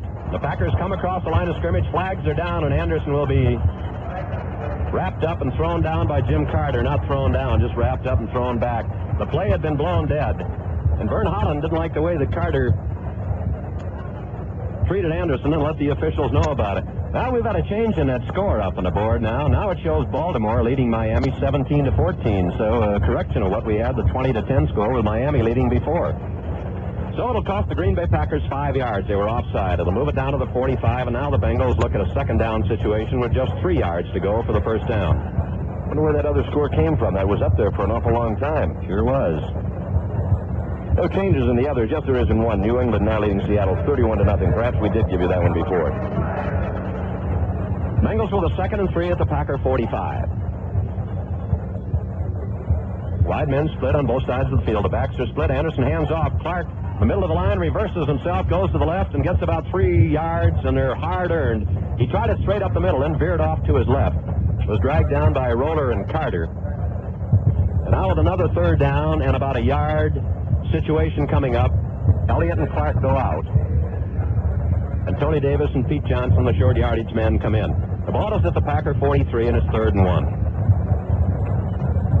7-7, 10:25, the time remaining here in the third quarter. First series of the second half. Both lines bunched tight. Hand off Pete Johnson. He's got a big hole. He's got the first down inside the 40, down to about the 37-yard line. Johnny Gray came up to hit him, but Pete Johnson just kind of ran right over him and dragged him for another couple yards, down to the 37, and the Bengals keep the drive alive with a romp of about 6 yards. Good blocking right in the middle of the line, pried apart that Packer defensive front four. Pete Johnson, of course, one of those big, long line of strong fullbacks from Ohio State, and the Buckeyes may have discovered another one yesterday in freshman Joel Payton, who had 4 touchdowns against Purdue. 1st and 10, the ball at the Packer 37. Wide men split on both sides of the field. Anderson goes back to throw. The blitz is on. Finds a man alone. Trumpy down at the 30. Spins away. Gets down to the 25, to the 20, and will be knocked out of bounds at about the 15-yard line. Just spun away from a Packer tackler, but a flag is thrown down at the line of scrimmage. And it's going to be a holding call against the Bengals, and Trumpy is shaken up where he was knocked out of bounds. Coming up to his feet rather slowly, and that one will be wiped out. The blitz was on, and Anderson found Trumpy out on the right flat. And the time is being called, and the officials are signaling, but the Bengals don't notice it, that they need somebody from the far side of the field to come over and attend to Bob Trumpy, and finally Dr. Timperman comes all the way from across the field to take a look at him. I think Trumpy had the wind knocked out of him. That was a great move by Bob Trumpy at about the 25 to 30-yard line. There's timeout on the field. Score Bengals 7, Packers 7. Discount this and discount that. Sales on this and sales on that. Why trek all over town to save a few pennies here and there when you can shop one automotive store with savings on everything in the store? That's right. Corvairs is the place for store-wide savings up to 75% on everything. Corvairs has a full selection of CDs, 23 and 40 channels at tremendous savings. Corvairs has winterizing products like snow tires, batteries, antifreeze, and jumper cables, all at rock-bottom prices. And Corvairs has a complete line of motor oil, filters, plugs, and tune-up parts. Corvairs has everything you'll need for your car or truck. So truck it over to Corvairs. Corvairs has the best selection, the best prices, and 2 locations to serve you. Corvairs, 2000 Corvair Avenue, just off Alum Creek Drive, and 3254 Cleveland Avenue, North Columbus.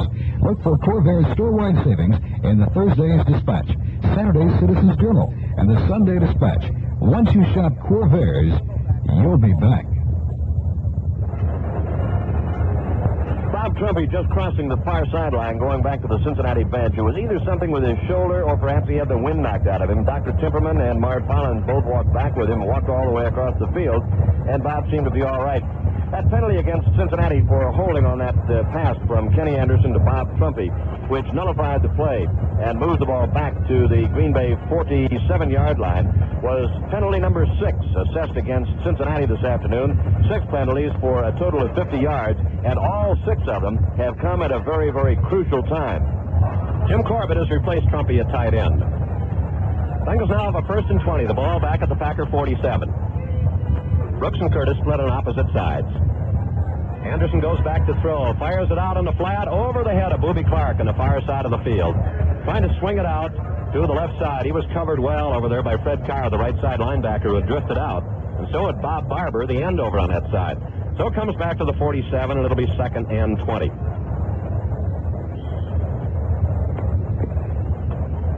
9.5 minutes left to play here in the third quarter. The clock has stopped. It's a 7-7 ball game.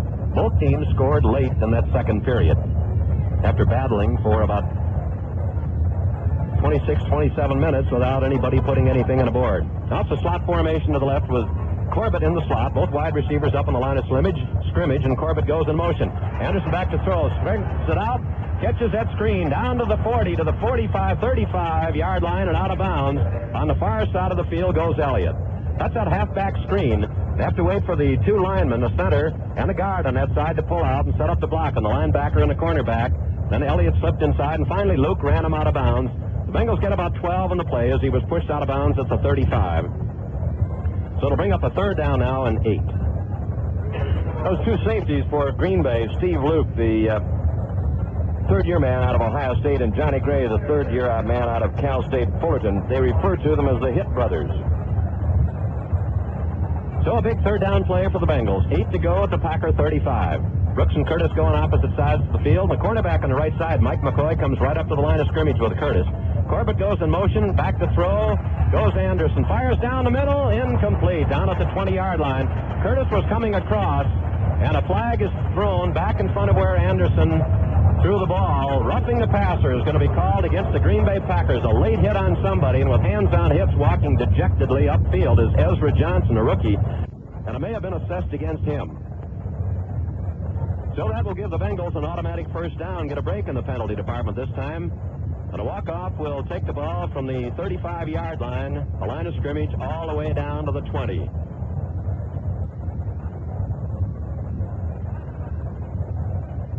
See if we can catch the number.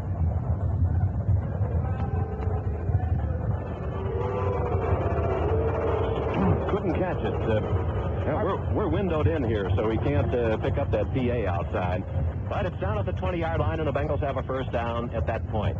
Philadelphia has a 21-7 lead over the New York Giants. That game apparently is at halftime.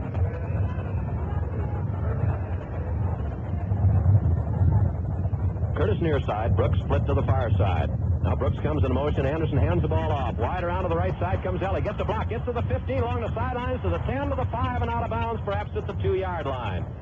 Elliott getting up a couple of good blocks along the way as he just picked his way behind his blockers coming down the right side. And McCoy and Gray finally ran him out of bounds at about the 2, and it'll be first and goal. Bengals in the last 2 minutes of the first half, and they have taken this opening kickoff and controlled the ball for almost 6 minutes now here in the third quarter, have finally rounded into the kind of Cincinnati football team that we saw during that 5-1 record in preseason. Bob Trumpy is back in at tight end for the Bengals, just shaken up momentarily. It was his shoulder or arm or perhaps both arms, but Trumpy's all right. First and goal at the 2. And off into the line, diving into the end zone for the touchdown goes Tony Davis, and he spikes that ball. Tony Davis diving through that right side, landed a couple of yards deep in the end zone, and the Bengals go out in front now by a score of 13-7. So the Bengals put together a good, concerted 75-yard drive after taking the second half kickoff. Tony Davis punched in from 2 yards out, and the Bengals go out in front now 13-7. Wonder if his mother's listening on top of that hill outside of Omaha today. I don't think we reach out to that hillside in the daytime. We have to wait till it gets darker. Marvin Cobb will hold. Chris Barr will attempt the extra point. The lines are down. The ball is placed. The kick is high and up into the stands, and it is good. So there's time out on the field. With the score now, Bengals 14 and the Packers 7. Here's a refreshing piece of news from Chevrolet. The new 78 Chevette two-door hatchback has 18 new standard features and a base manufacturer suggested retail price that's $282 less than the 77 model would have cost with the same equipment. That bears repeating. 18 features more, $282 less. You get a larger 1.6-liter engine, white striped tires, wheel trim rings, floor-mounted console, swing-out rear windows, sports steering wheel, and a quality-built Delco AM radio, just to name a few. The new Chevy Chevette two-door hatchback. A lot more car for a lot less money. Here's more. Chevrolet is also introducing an all-new Chevette four-door hatchback with more rear seat legroom than the 1977 four-door models of Toyota Corolla, Datsun B210, even the Honda Civic wagon. The 78 Chevettes, now at Chevy showrooms everywhere.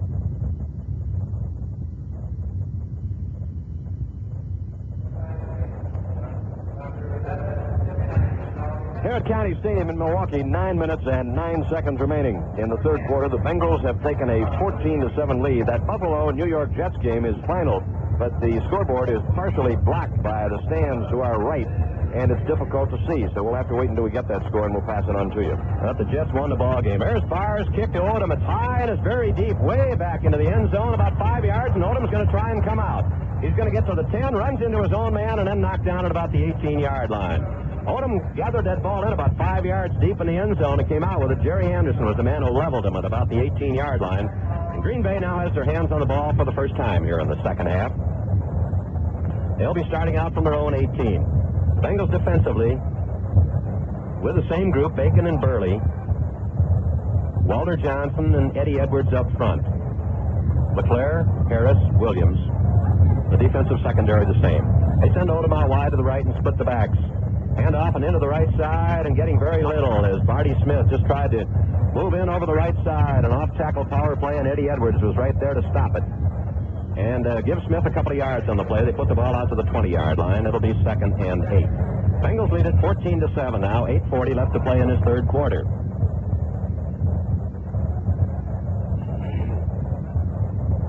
I would assume that's the halftime score now. Minnesota over Detroit 14-0, although it might be in the second period.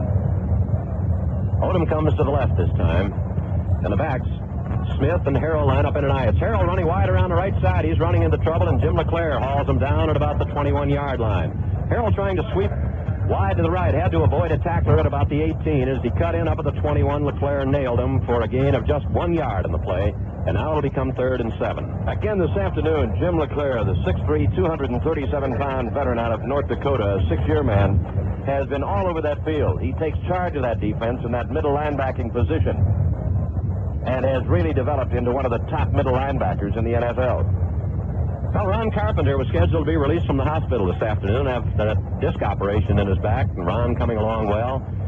Dickey going back to throw, fires a swing pass out to the right. At the 25, the man at the 21-yard line will be dropped. Barty Smith coming out of the backfield, ran into all kinds of problems on the far side of the field. Eddie Edwards had smelled it out and was over there to knock him down at the 22, and so the Packers will have to punt it away. And the Bengals could come out with pretty decent field position.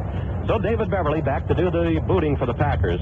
In the first half of the game, the punting was not anything to write home about by either team. Beverly punted once for 35, and McAnally had a 35.5-yard average on a couple.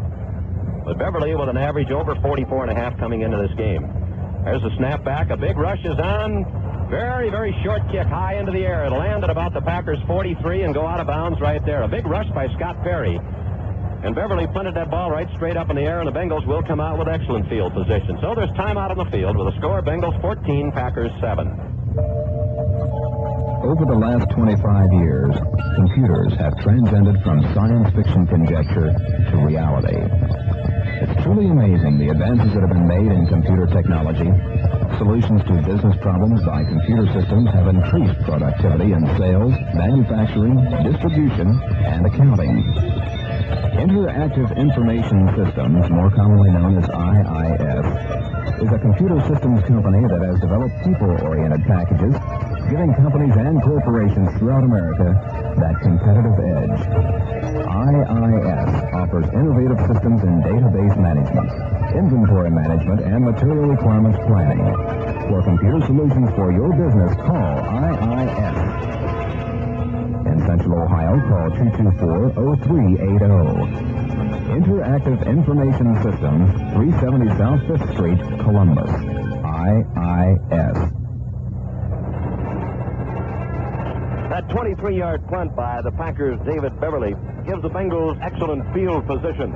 With 6 minutes and 57 seconds remaining in the third quarter, and the Bengals holding on to a 14-7 lead, Cincinnati will put the ball in play 1st and 10 at the Green Bay 44-yard line. The final round, New England blanked the Seattle Seahawks 31-0. Bengals up at the line of scrimmage at the Packer 44. Curtis tight right, Billy Brooks split out wide to the left. Hand off, Booby Clark running wide around the right side. Booby cuts in and powers his way ahead for 4 yards, down to about the 40-yard line. Mike Butler, the big rookie, had to hold him, along with Jim Carter, Willie Buchanan, the cornerback on that side, also up to aid in the stop.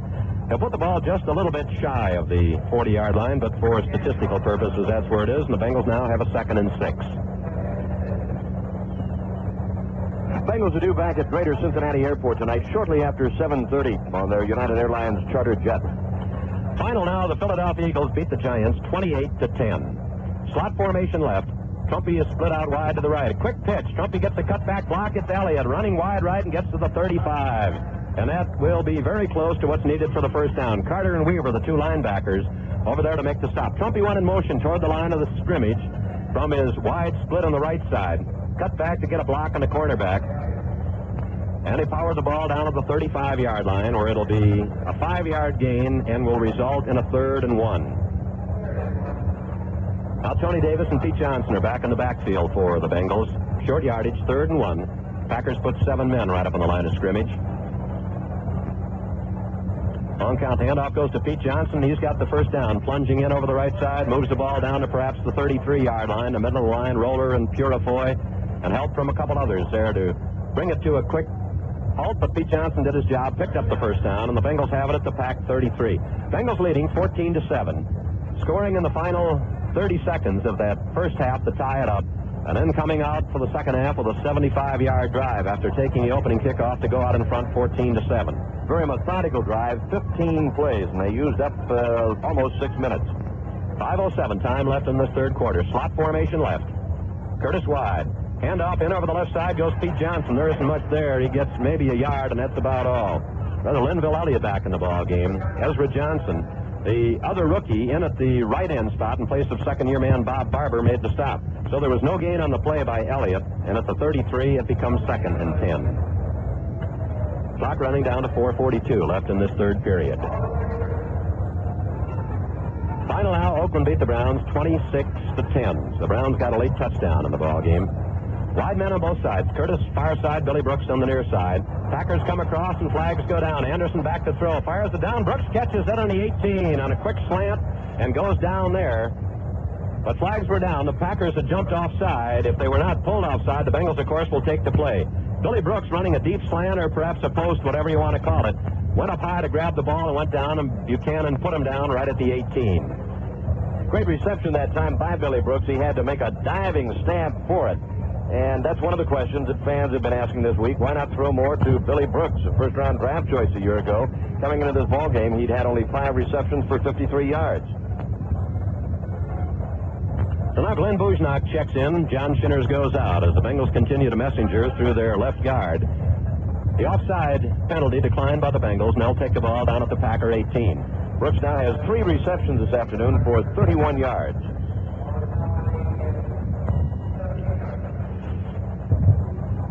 Brooks goes out to the left. Curtis comes to the right. Curtis caught an 8-yard touchdown pass.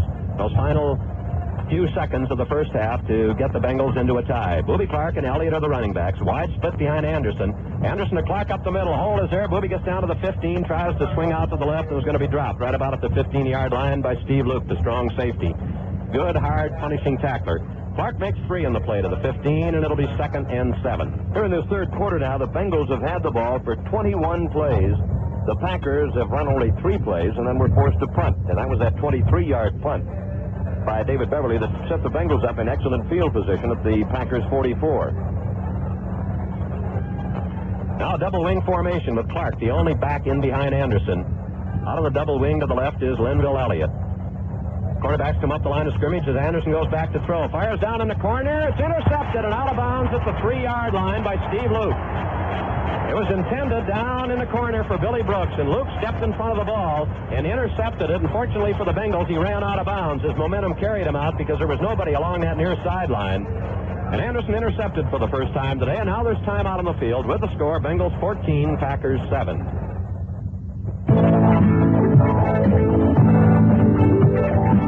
Sometimes the golden times will have to come on strong. When friends come together, just won't be alone. For all the golden times, there's the golden sea. All the way with 14K, that's his whole feel. It's happy beauty time, it's happy beauty time. And we're happy to have some right here. It's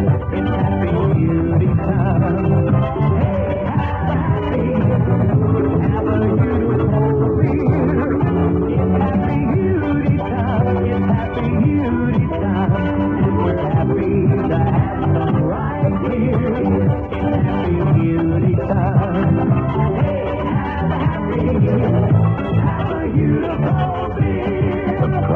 Cincinnati's great brewing tradition.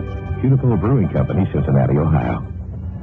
That pass interception by Steve Luke, the strong safety for the Green Bay Packers, 6'2", 200-pounder, third-year man out of Ohio State. Played for Woody Hayes, was drafted 4th in 1975. When he was at Ohio State, he played both corner, back, and center.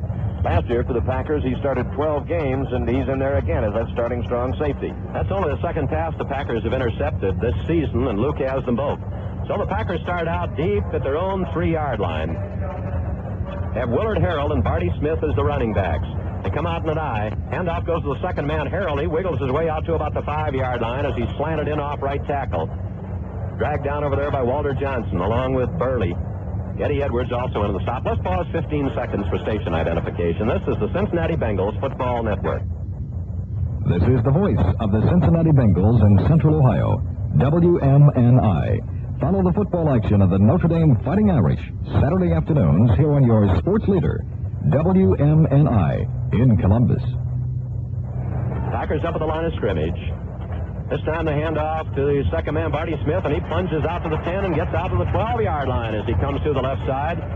Before he can be dragged down by Walter Johnson. Good blocking on the left side of the Packer line by big Mark Conkar, the second-year man from Colorado, and Steve Knutson.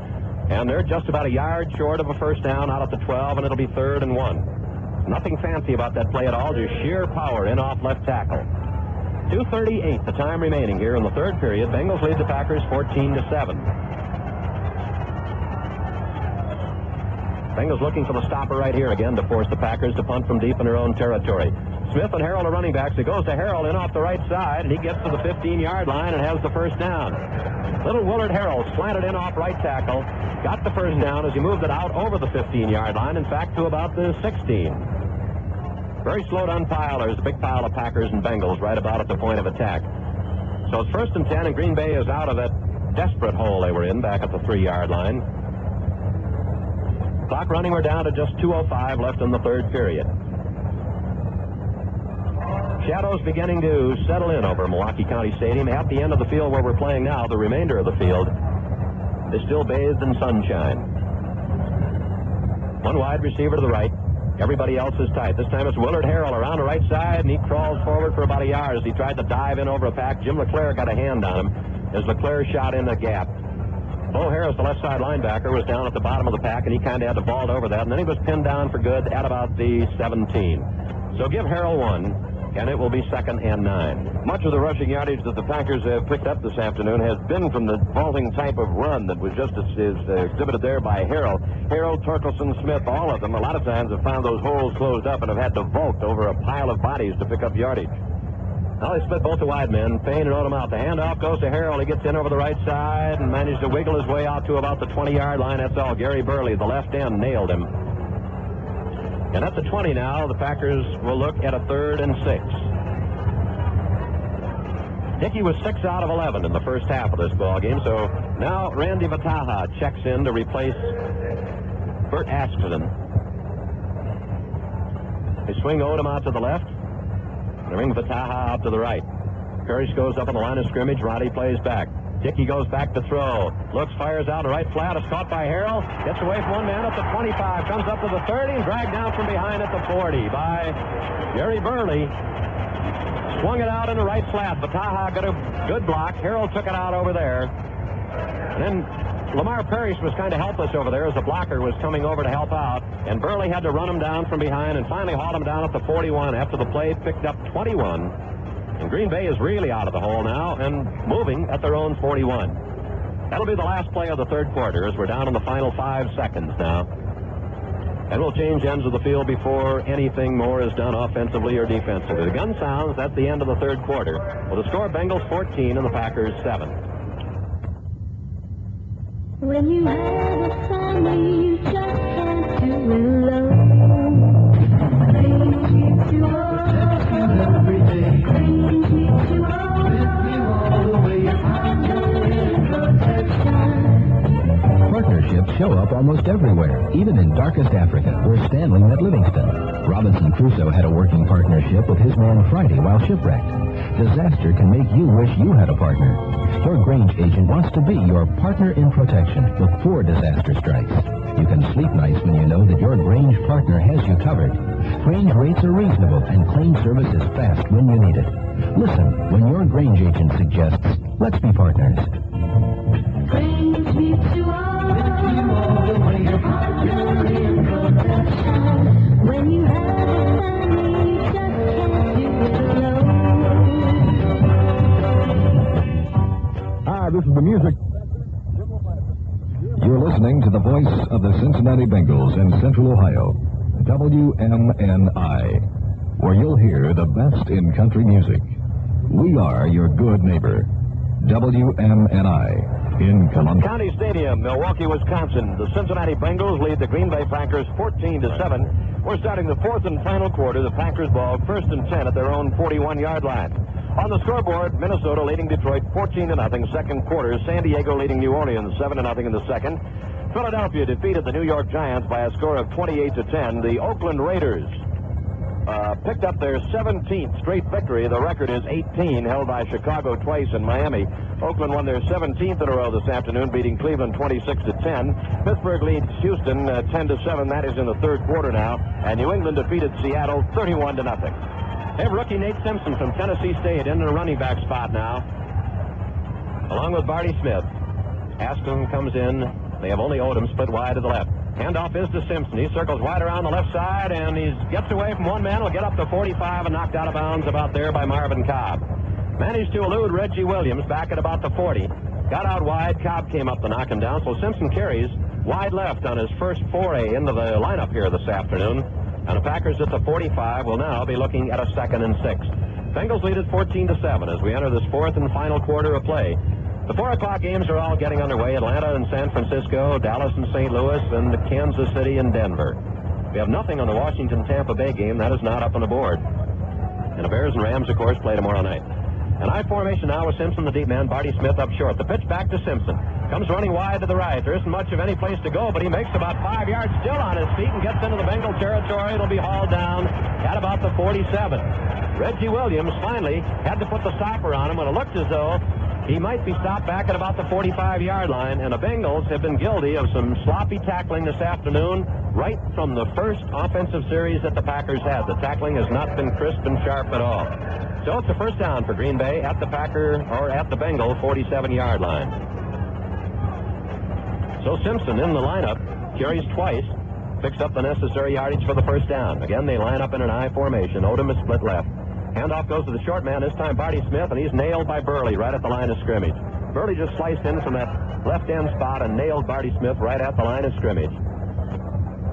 The ball right at the 47, where the Packers will have a 2nd and 10. Just under 14 minutes remaining in this game. A week from tomorrow night, the Bengals and the Steelers, the first meeting of the year over at Three Rivers in Pittsburgh. Packers up to this point have gained 199 yards on the afternoon. The Bengals 217. Houston has tied up Pittsburgh in the third period at 10. Askson to the right, Odom to the left. Dickey goes straight back to throw. Blitz is on. They fired it out of the flat, and Simpson is going to be hit out there and dragged down by Ken Riley back at the Packer 46. The blitz was on. Reggie Williams, I think it was coming, and he had to dump that ball off in a hurry. And Ken Riley came up in the cornerback spot on the right to dunk him for a loss of about 6 from the Bengals 47 back to the Packers 47. And now it becomes 3rd and 16. A couple of new players check into the Packer backfield. Randy Vataha is one of them. Askson goes out. And Payne and Vataha are the 2 wide receivers. They come out to the right. They split their tight end out to the left, or double wing, and back to throw goes Dickey. Looks, fires the ball down the middle. It's dropped at the 45-yard line. Reaching high was Vataha. The ball actually was a little bit behind him. Reached as high as he could, had the ball on his fingertips momentarily, and then it got away. So David Beverly will come in to boot, and the Bengals will get their hands on the football once again here with 12:47 left to play in the game. Well, the Houston Oilers are giving the Pittsburgh Steelers, at least up to this time, a very, very surprisingly tough ball game. Houston has 17 rookies on that ball club, and most of them are on offense. The line of scrimmage is the 46. The snap back to Beverly. Gets the punt away. A lazy high punt that Willie Shelby will take at the 10. Tries to get around to the right, and Canton is dropped by one of the 2 wide men downfield. Hundred Thompson got him back at about the 8. So this time out of the field. Score Bengals 14, Packers 7. The winter of 77 was rough, and it was mean, and it was cold. And it took more fuel oil to keep everything going than anybody believed possible. And it took more heart. Longer hours, shorter nights, and emergencies are the way of life. If there was ever a time when getting together would do it better, the winter of 77 was it. There are heroes you'll never hear about, stories that'll never be told. But probably the best story about the winter of 77 is what didn't happen. All the people who didn't run out of oil because their marathon fuel oil leaders got there in time. And when he got there, just doing it better is the only way he knows.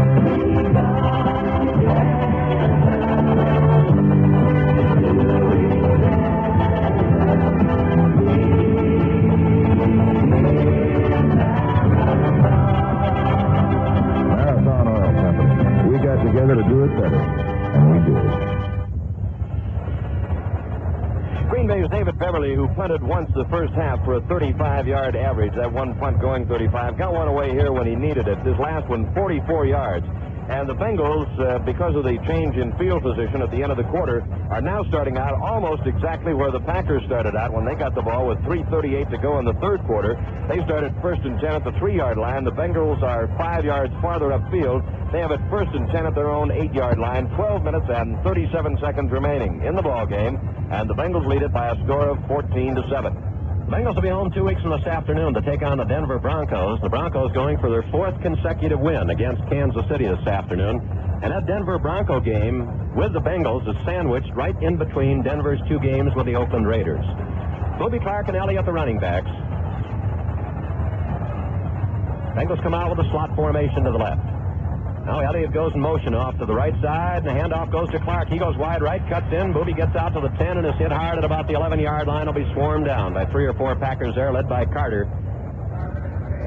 They went to the same side that Linville Elliott was put in motion. Got the ball out to the 12-yard line, make it, so give him 4. And the Bengals now have a 2nd and 6. Both the home bench and the visiting bench here at County Stadium is on the far side of the field, and both coaches are at a disadvantage now because where they're playing, the coaches are looking directly into that setting sun. Curtis comes to the left, Bill Brooks comes to the right. Curtis has caught just 1 pass this afternoon. That was for the touchdown. And a handoff. Elliott sneaking his way through the line, breaks out over the 15, gets out to about the 17-yard line, and Clarence Williams in at the left end spot in place of Mike Butler got him, or he might have romped off a pretty long way because there was open field in front of him. And now Pete Johnson and Tony Davis check in on the 3rd and 1 situation at the 17. This has been the Bengals' operation this afternoon. Elliott and Clark have been the regular backs, and then when they go to the short yardage situation, 3rd and 1 or 3rd and 2 or 2nd down or what the case may be, why Pete Johnson and Tony Davis have gone into the game. Packers bunch them in tight. They have 7 men right up on the line of scrimmage. Bengals' offensive formation is tight as Pete Johnson into the middle. Pete wiggles his way out to perhaps around the 18-yard line, just about what he needed for the first down. Ezra Johnson and a host of others, and just all depends now on where they're going to spot that football. They're still unpiling them down there, and you can't see what's what yet. But Elliott and Davis are coming back onto the field, so they think it was the first down. But now we finally get the way cleared, and we can't see the ball because of the Green Bay Packer player standing around. And it's close enough they're going to bring in the chains to measure. 11:13 is the time remaining here in the ball game, and the Bengals have a 14-7 lead over the Packers.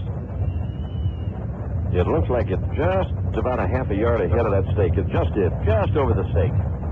Pete Johnson just picked up the yardage he needed. So the Bengals hold onto the ball here at their own 18-yard line and have the first down as they've moved it out from the 8. Clock shows 11:13 left to play. Bengals lead it 14-7, tying the game up late in the first half, then taking the opening kickoff of the third quarter, moving 75 yards to score. Clark and Elliott back in the backfield. Tight left, Brooks split to the right side. Handoff in over right tackle, goes Booby Clark, and he's got a couple of yards. He crosses the 20, gets out to about the 22 before he's hurled back by Carter and Weaver. So Booby will get about 3 in the play, perhaps 4. John Shinners checks in with the play as Glenn Bujnock checks out. Shinners had that dislocated toe suffered a couple of weeks ago, and this is the first time that he has seen action since that toe problem. They put her down at the 22, and that will make it 2nd and 6. Curtis and Brooks come in a slot formation now to the left. Curtis the wide man. McCoy about 8 yards off that line of scrimmage. A handoff. Booby Clark running to the outside. Booby gets to the 25, going right. Crosses to about the 26-yard line. Made about 4 more yards on that play. A straight slant to the right. Barber, the second-year defensive end from Grambling, made the stop. And at the 26-yard line now, it'll be 3rd and 2. And again, Davis and Pete Johnson check back into the Bengal backfield. I guess you can say it was almost by accident that he discovered Darcy Griffin's cracked rib this week. He went to the doctor to have an injured toe x-ray. That was all right, but it was then they found the cracked rib. Now the Packers bunch in tightly in the 3rd and 2 situation.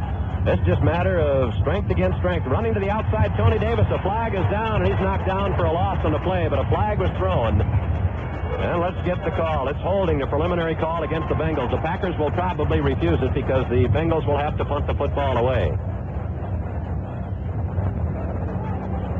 Davis was knocked down for a loss of about a yard as he attempted to swing out to his right. And the Packers are changing units, so they'll decline the penalty and they'll take over the football. Or rather, the Bengals will be forced to punt it from their own 25. So little Willard Harrell drops back along with Johnny Gray in twin safeties for the Packers. And Pat McAnally, who has not got off any good McAnally boomers this afternoon, will try to leg one down the field. The Packers safety men don't show much respect. They're only about 35 yards downfield. Harrell, the deepest man. In fact, less than that, he's only about 32. Now he's going to back up. He gets his sights readjusted a little bit, move back about 3 yards. Lions are down waiting for the snap, and there it is. McAnally gets the boot away, and it's right to Harrell at the 40. Now he tries to go wide around. Scott Perry gets him, drags him down back at about the 37. Scott Perry, one of the wide men, and that certainly was not much of a boot that time by McAnally. It only covered about 34 yards. And there's timeout on the field with the score, Bengals 14, Packers 7. Some people wonder, why spend money on replacement windows when they already have good windows in their home? Well, maybe some of these New Sash customer letters will help you understand why. Dear Mr. Johnson, I wondered about spending money on New Sash windows, but my reservations are now gone. My wife thinks they're beautiful and very easy to clean, but the amazing thing is that they keep the thermostat on 65 degrees all winter long, and our furnace only comes on 4 or 5 times a day instead of 10 or 15 times in the past. Thank you.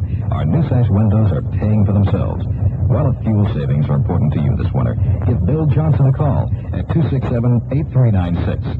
New Sash is the only window with a good housekeeping seal of approval, and New Sash replacement windows are custom made for a perfect fit. Call Bill Johnson at 267-8396 and let him show you how to save up to 30% or more in heating costs. That 24-hour number again, 267-8396. Always ask for the original New Sash. Will put the ball in play, first and 10 of their own 37-yard line. Quarterback Lynn Dickey will have running backs Willard Harrell and Barty Smith in behind him. His wide receivers are Steve Odom, the 5'8" Mighty Mite from Utah, 174-pounder, and Ken Payne, the 4-year veteran out of Langston. Odom is the guy who ran back a punt about 90 yards here a few years ago when the Bengals were up here for a preseason game. They send him out to the left. The Packers ready to go at their own 37.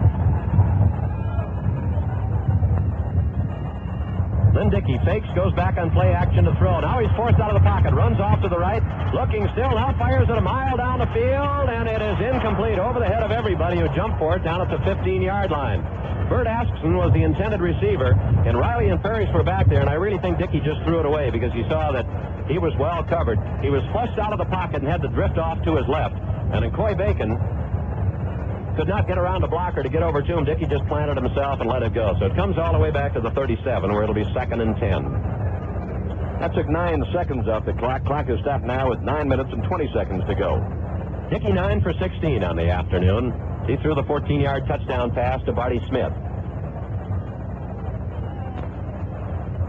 They put wide receivers on both sides, Smith and Harrell. In behind Dickey, 2nd and 10, Packers at their own 37. A straight drop back this time by Dickey. Looks, flips it over the middle. It's caught by McGeorge, the tight end, and he's dropped at about the 42.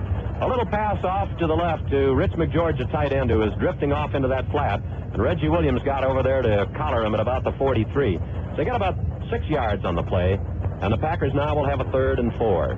Down to 8:58 remaining to be played in the game. The Bengals have a 14-7 lead over Green Bay. A week from tomorrow night, the Bengals and Steelers over at Three Rivers.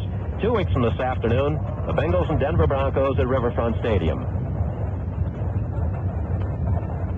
No report this afternoon on the Kansas City-Denver game. That's being played at Mile High Stadium in Denver, and that one just got underway about 20 minutes ago. Payne and Odom split on opposite sides. Dickey juggles the snap, but goes back to throw. Now he lobs it on the flat, and it's incomplete. Intended for Barty Smith. Right over there with him was Bo Harris, and they arrived at about the same time. And the pass was incomplete, so the Packers will have to punt it away.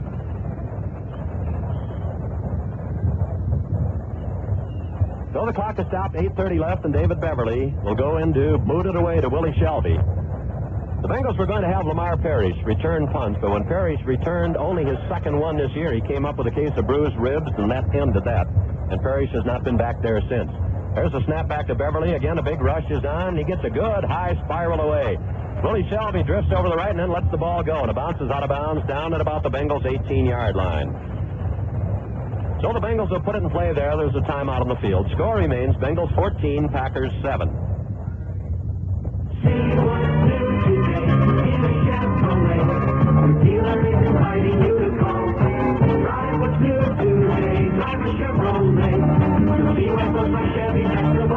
This year, your Chevy dealer has more good news about more new Chevrolets than you've seen in years. The new third-generation Monte Carlo, the new size Chevy Malibu, the new size Malibu wagon, the new four-door Chevy Chevette hatchback. These plus the new Chevrolet Caprice, new Chevy Monzas, a new Camaro, even a new silver anniversary Corvette. So come on in, America, and see what's new.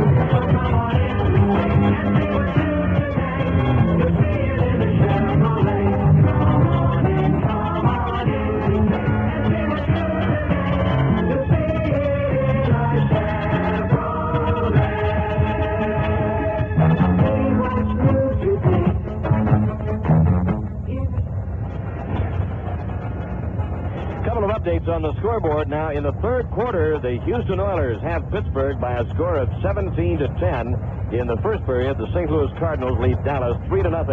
Bengals have it 1st and 10 at their own 18-yard line. 8:23 to go in the ball game. Bengals lead the Packers 14-7. Clark and Elliott, the running backs, has been a good bruising defensive struggle here. Hand off around the outside goes Elliott. There isn't much of any place to go, and he's going to wind up losing about 3 or 4 as he's really corralled by a couple of Packers on the far side of the field. One, Willie Buchanan, the cornerback over on that side. There just wasn't any place to go, and that one will cost the Bengals about 3 yards. Back to the 17-yard line. It'll be 2nd and 13. Clock running. We're down to 8 minutes remaining to be played in this game. Chester Marcall has missed 1 field goal for the Packers. The Bengals have not attempted a field goal this afternoon. Packers scored first. The Bengals tied it up in the final 30 seconds of the first half. Brooks to the far side, Curtis to the near side, and again the cornerback's about 8 yards off that line of scrimmage. As Anderson on play action goes back to throw, fires it down the middle. Trumpy catches it and goes down at the 39. Trumpy caught that ball right straight down the middle, and as he was hit, now Trumpy is down on the field at the 39. I believe he may have gotten it in the back as he turned around. Trumpy was facing around toward his left and then had to turn around and was rolling down looking toward his right as he came up with the ball. Johnny Gray came up to put him down, and he may have gotten a knee into Trumpy because Trumpy is requiring some attention down there at the 40-yard line. Marv Collins, the trainer, and Dr. Timberman are both out on the field with Trumpy. He's back up on his feet now. So the Bengals find that middle open, and Kenny Anderson hits Trumpy. That's the second time that Trumpy has been shaken up this afternoon. Bob Trumpy, of course, and Bob Johnson are the only original Bengals remaining, both in season number 10. And Trumpy has talked about the possibility before that this might be his final year of professional football. But that we shall find out sometime during the offseason, probably. The Bengals have 1st and 10 now at their own 40. The Cardinals have a 3-0 lead over Dallas. That's in the first period. Tight left, slot formation to the right. Bengals out at their own 40. Handoff goes to Clark, punches his way into the left side and gets perhaps 3 yards. He was hit right about at the 40-yard line, but he shook off one tackler and then got out and looped, along with Ezra Johnson, the rookie, who's been playing the end spot for the Packers much of the second half, combined to make the stop.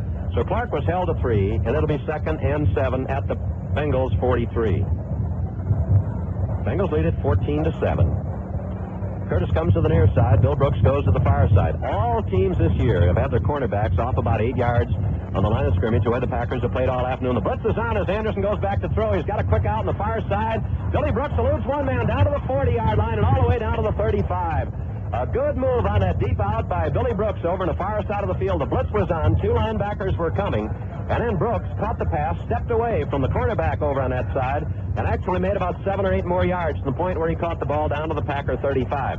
So that play is good for 22 and a quick first down. Good move, as Phil said, by Billy Brooks, and you could almost see those wheels spinning as he took that pass, anticipating what that defender was going to do.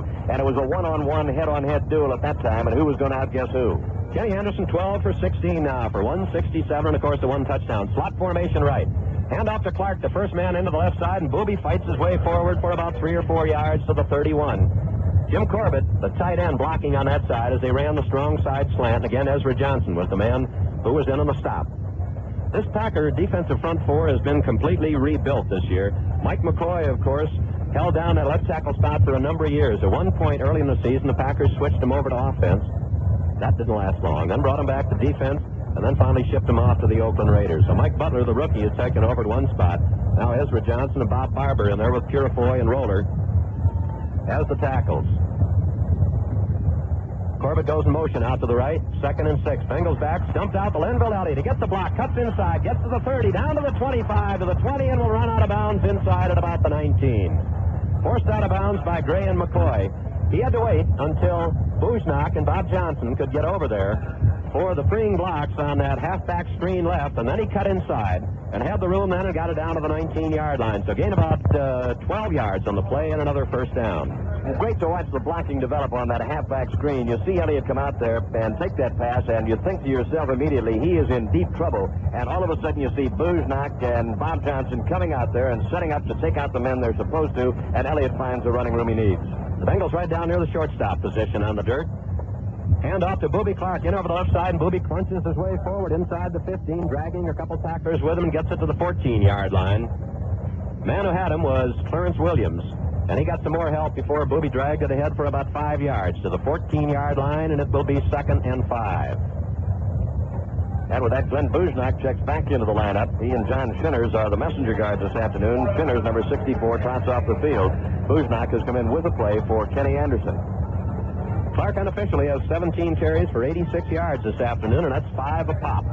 Time remaining 4:25. Bengals lead it 14-7. Threatening again. Billy Brooks goes in motion from left over to the far side of the field. Anderson with the ball drops back, sets it up. Brooks is open, but a flag is down to the 15. Is tripped up to the 13.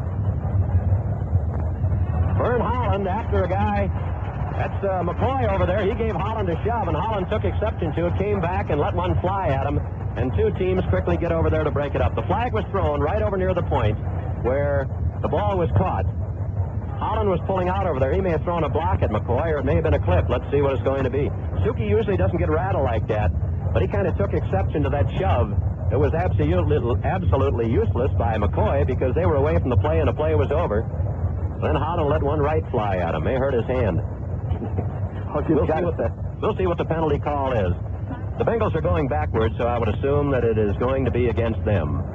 Let's get the preliminary call. It's an illegal procedure against the Bengals. And Holland has gone off the field. I don't know if he has been ejected. Did not. No, he's still on the field. Officials still trying to decide this one, just see what they want to do with the ball. We've got unsportsmanlike conduct against the Bengals, unsportsmanlike conduct against the Green Bay Packers. That's McCoy and Holland, so that will nullify the play. It'll come back to the 14-yard line, and it will remain 2nd and 5. And many of the 53,653 in attendance didn't like that call. They actually sold 54,687 tickets today, so that means there were 1,034 no-shows. The attendance, 53,653. Now the Packers are questioning the call, and now Bob Johnson comes over to get into the thing, and McCoy is unhappy about it because he was called for the unsportsmanlike conduct, and a couple of his teammates drag him away, and none too gently. Because of his action in shoving Holland, and then Holland returning the favor by a couple of offsetting unsportsmanlike conduct penalties were called. If that's the way they're finally going to resolve the thing, and that's the way it is, the ball will stay at the 14-yard line. It'll be 2nd and 5. Despite the fact that we're enclosed with just a slight window open, you can hear the displeasure being vented by the Packer fans at County Stadium. The ball will go back to the 14-yard line. On the near side comes Brooks. Curtis goes to the far side. Packers, of course, will have to play a man-to-man down here. Brooks goes wide right, and the safety follows him. Anderson drifts off to the right, fires down to the 10, and out of bounds goes Brooks after catching it there. Bill Brooks out on the right flat, took that pass, gained about 4 yards in the play, and it'll bring up a 3rd and 1. Let's pause 15 seconds for station identification. This is the Cincinnati Bengals Football Network. WMNI in Columbus, Ohio. The time's 4:32. Bill Samp and Jimmy Crum back at Milwaukee County Stadium, where Isaac Curtis goes out now, and the Bengals go to 2 tight ends in the 3rd and 1 situation down at the Packer 10. Pete Johnson and Tony Davis are back in there, and both lines bunched tightly. Handoff goes to Pete, and he has the first down, but a flag is thrown. Thrown in the backfield, and it's going to be a holding call against the Bengals. Well, they had the first down at the 8, and this one will be wiped out by the hold.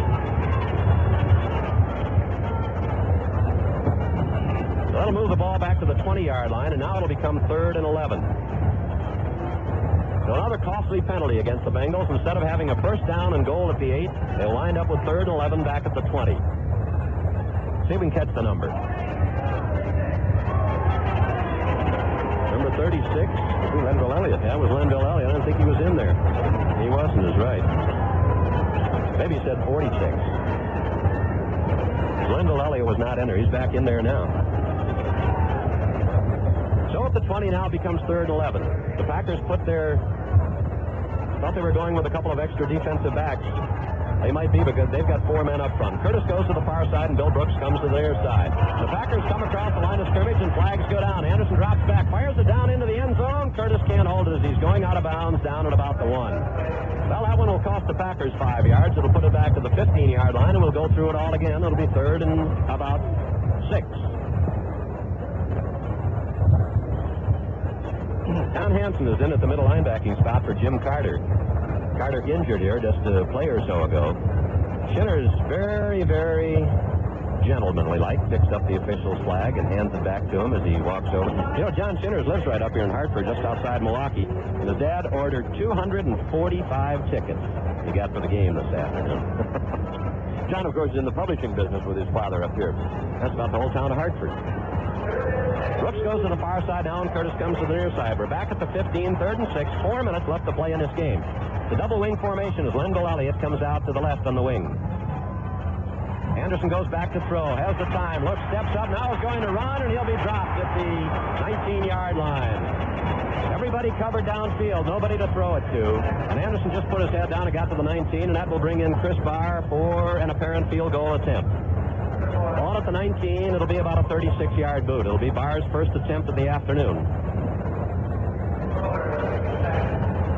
So another crucial holding penalty. Instead of a 1st and goal at the 8, the Bengals wind up now back at the 20. Penalty to the 15, and now will be forced to go for the field goal. The ball will be put down by Marvin Cobb at the 26. It'll be a 36-yard attempt by Barr, who is 2 out of 4 on the season.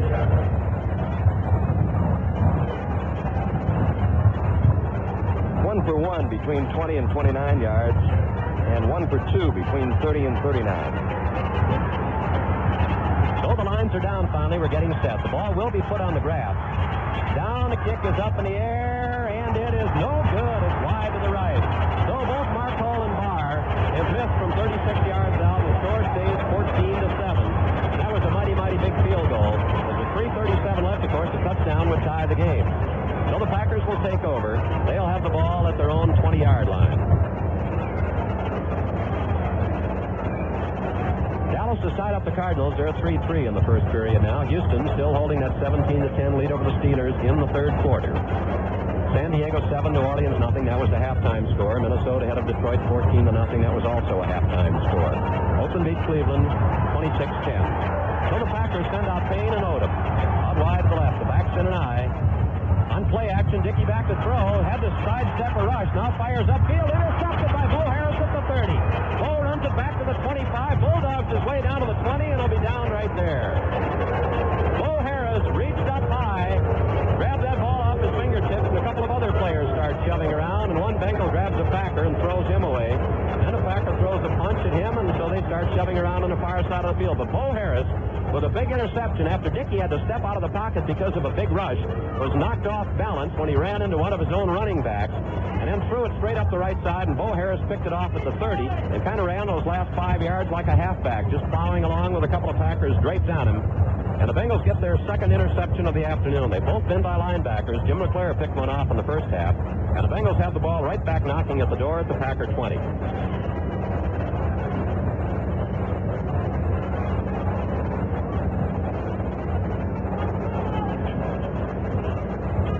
Remaining 3:25. Bengals lead 14-7.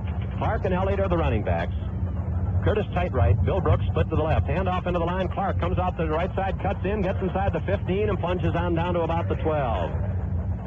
Jim Carter back in the lineup. Had hold of him first of all, and Johnny Gray finally had to put him down as Booby Clark is now over 90 yards rushing this afternoon as he gets himself about 8 there from the 20-yard line down to close to the 12, and I think for statistical purposes, although those markers out on the field are scratched off, there we can see the nose of the ball. It is at the 12, so give Clark 8, and it'll be 2nd and 2.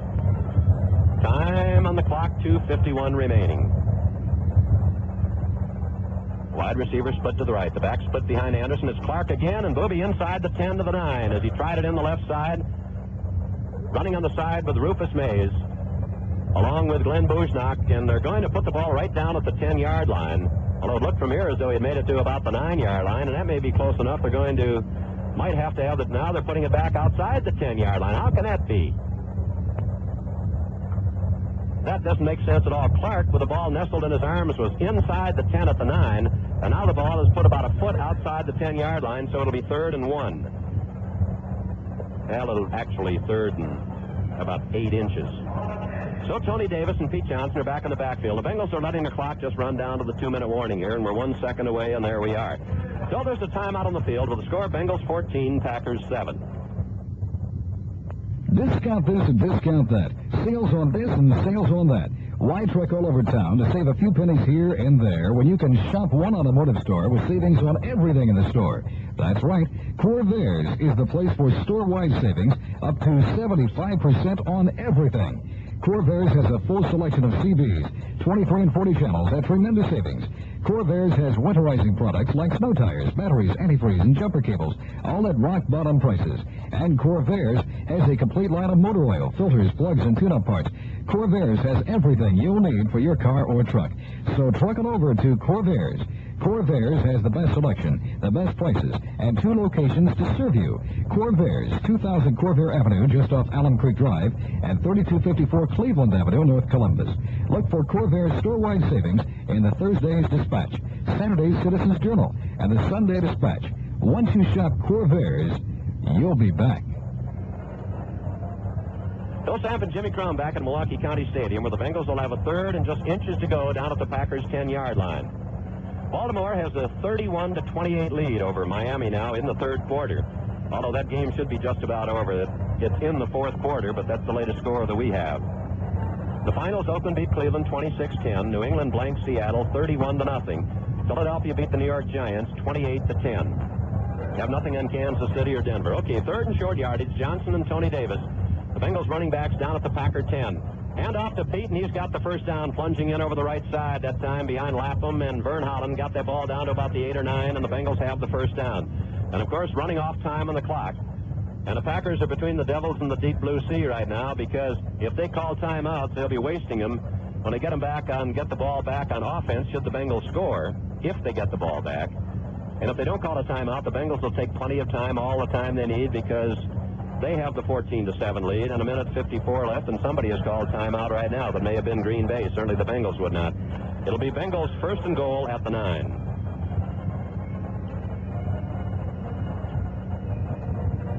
Clock is stopped with 1:54 remaining to be played. Week from tomorrow night, the Bengals play the Steelers over at Three River Stadium. And 2 weeks from this afternoon, we'll be back at Riverfront for the first time in 4 weeks to take on the Denver Broncos. Right now, in the 3rd quarter, Houston has a 17-10 lead over the Pittsburgh Steelers, and that game is a little behind time, too. The New York Jets beat Buffalo. We can't see the final. Looks like 24-19. So Clark and Elliott back in the running backs positions, and the Bengals come out with a slot right. Curtis White and Billy Brooks in the slot. On count, the handoff goes to Elliott around the right side, gets away from a tackler, slips, will get back to just the line of scrimmage, and that's all. He got away from Dave Roller behind the line of scrimmage, but then slipped in the process and just about got back to the line of scrimmage at the 9 or 10 yard line. May have lost a yard on the play, and again, I believe the Packers are going to call a timeout, stopping the clock with 1:42 remaining. Bengals had a chance to put it away, but Chris Bauer missed a 36-yard field goal. And if the Bengals don't score, he'll have another opportunity right here to put it away, put it beyond the point where the Packers could reach it. It's 14-7 right now. We brought you up to date on all the other scores. There haven't been any changes. The Bengals will have a 2nd and goal at the 10. As you mentioned, the Bengals plane is due back in Cincinnati about 7:30 tonight. Kenny Anderson over on the sidelines talking with the offensive coaches over there. A few of the people have left Milwaukee County Stadium, but not very many. Had a crowd of around 53,000 on hand this afternoon. The nose of the ball is right at the 10, where it'll be 2nd and goal.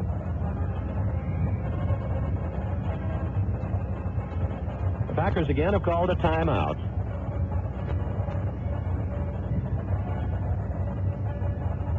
Coming into the games this afternoon, the other three teams in the division, Cleveland, Pittsburgh, and Houston, were 2-1, and the Bengals were 1-2. So back to action. Up to the line of scrimmage, the Bengals with a 2nd and goal. Clark and Elliott are the running backs. One wide receiver off to the right. Handoff into the right side. Clark down to the 5, and the flag is thrown as he gets to the 3-yard line, and I believe that the Bengals are going to be called for holding, and I think maybe it'll be John Shinners. So the penalties have been absolutely brutal, coming at the wrong time this afternoon. And Booby Clark had made it all the way down to the 4-yard line and would have just about hit the 100-yard mark in rushing if that play had not been nullified by the holding penalty. I don't know that it was against Shinners, but he was on the ground and very disgusted when the call was made. That's the 8th penalty against the Cincinnati Bengals. That takes it back to the 20-yard line. It'll be 2nd and goal. It runs some time off the clock, which is stopped with 1 minute and 38 seconds left to play. Clark on that play made about 6 yards, and that would have put him over the 100-yard mark for rushing, but it was wiped out by the hold. But now Curtis goes to the right, and Brooks comes to the left. Clark and Elliott with a wide split behind Anderson. Bengals with a 2nd and goal. Anderson goes back to throw, swings it out to the right. It's caught by Elliott. He's down, gets away at the 15, goes down to the 10, and gets all the way down to the 8 before Ezra Johnson can hit him from behind. He broke a tackle at about the 15. One man had him around the legs, and he got the ball all the way back down to about the 7-yard line or 8-yard line. And now flags go up in the air again. Belatedly, they're just thrown now, and let's see what this one's going to be.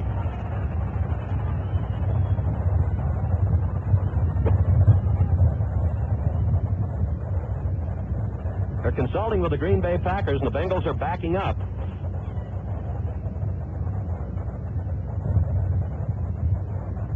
They're still talking about it. It's going to be walked off against the Bengals for the minute 21. This one will take it back to the 22-yard line. Rufus Mays may have been called for a personal foul on that one. I don't know what. It is against Rufus Mays, but it's unsportsmanlike conduct. So a penalty wipes out another one. That's the Bengals' 9th penalty this afternoon, and that continues to be just a real bugaboo. It's not only the number, but it's when they occur that have been killing the Bengals' offense. Well, it'll remain 2nd down, and we've been stuck on 2nd down now for a long time, or 3rd down. Yeah, the down had elapsed, and the call was against him after the whistle had blown. So it's 3rd down, and the Bengals are back at their own 22. Anderson with a handoff, bolting down to the 15-yard line, down to the 13-yard line goes Lenville Elliott. That'll make the field goal situation just that much shorter, and in comes Chris Barr. Clock down to 1 minute 10. The Packers, I believe, have just one timeout remaining, and now they have called it. Stop the clock with 1 minute and 9 seconds remaining. 3 timeouts have been called. The last 2 have been charged against the Packers. I'm not sure about the first one. So the ball is at the 14-yard line. It means Barr will try it from about 31 yards out. The Packers call a timeout to give him a little time to think about it. The ball will be put down in the dirt. Barr, just a short time ago, missed from 36 yards out.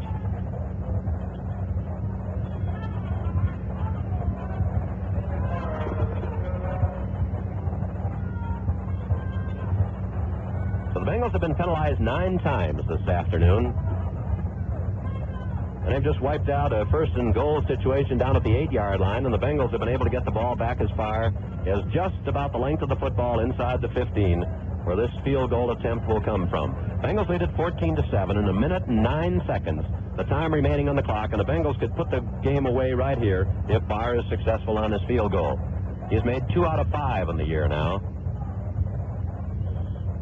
So the official signals now that we're ready to go. It's going to be from 32 yards out. Marvin Cobb will put it down at the 22. Crowd screaming. There's the snap back. The kick is up in the air. It's away, and this one is good. So Chris Barr hits from 32 yards out, and that gives the Bengals a 10-point lead now with 1 minute and 5 seconds left to go. Chris Barr with a 32-yard field goal ups the count to 17-10. And this is just about the type of scoring game that the Packers and the Vikings and the Lions and Bears generally play in the Central Division. They don't generate a lot of offense, but they have pretty good defenses.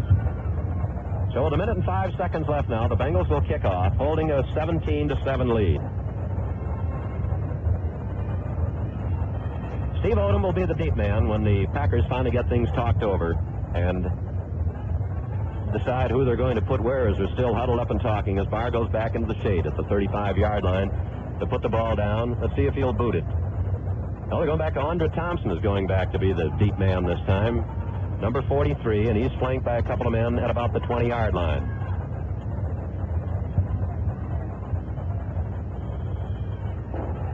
So Barr advances on the ball, and there's the kick. It's a knuckler that'll be lined to Thompson at the 5. Up to the 10, to the 15, to the 20. Straight up the field at the 25, 30, 31-yard line. He's hit and knocked down. Scott Perry got up there to put the stop on him. Barr just lined that kickoff, so Thompson had little room to run it back before he ran into anybody. The Packers now at their own 32. 59 seconds, the time showing on the clock, and I don't believe that the Packers have any timeouts remaining. Bengals in front 17-7. Miami and Baltimore having a real scoring duel in the second half, 31-28 Baltimore. They have a slot formation to the right. Double wing, only one back. Dickey goes back to throw. Fires over the head of everybody and out of bounds up near the 45. Payne was the man to whom the pass was closest. Parrish and Harris were both over there, and Bo had shut him off from the front, so Dickey just threw it away. Stops the clock with 55 seconds left. Now it becomes 2nd and 10 at the Packer 32. The Bengals going with a 3-4. They've got Glenn Cameron in there. So we've got the 4 linebackers, Burley and Bacon are at the ends. Eddie Edwards is the nose man right over center, and Glenn Cameron has become the 4th linebacker. Jim LeClaire will always line up on the strong side. He comes over this time to the left of the Packers' right. Slot formation right, wide receiver is on the left side, and Dickey again goes straight back to throw. Looks, Coy Bacon gets an arm around him. Now he throws upfield. It's caught by Vataha, and he's going to be chased down and slammed down right at the 35-yard line by Jim LeClaire. LeClaire picked up Randy Vataha, spun him around, banged him down. Now he goes over and pats him on the back, but it's at the 35. It's a gain of 3, and the Packers now will have a 3rd and 7. Coy Bacon got a hold of Dickey's shoulder and spun him around a little bit, but Dickey managed to escape from that grasp and then hit Vataha out to the right. So it stops the clock with 46 seconds, the time remaining.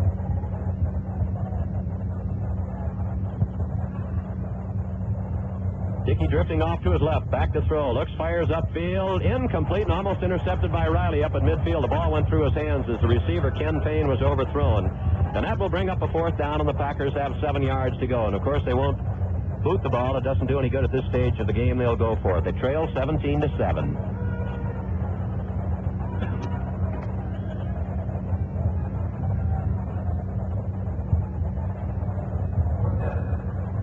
So the Packers huddle up. They have the ball at their own 35. That incompleted pass stopped the clock with 41 seconds left.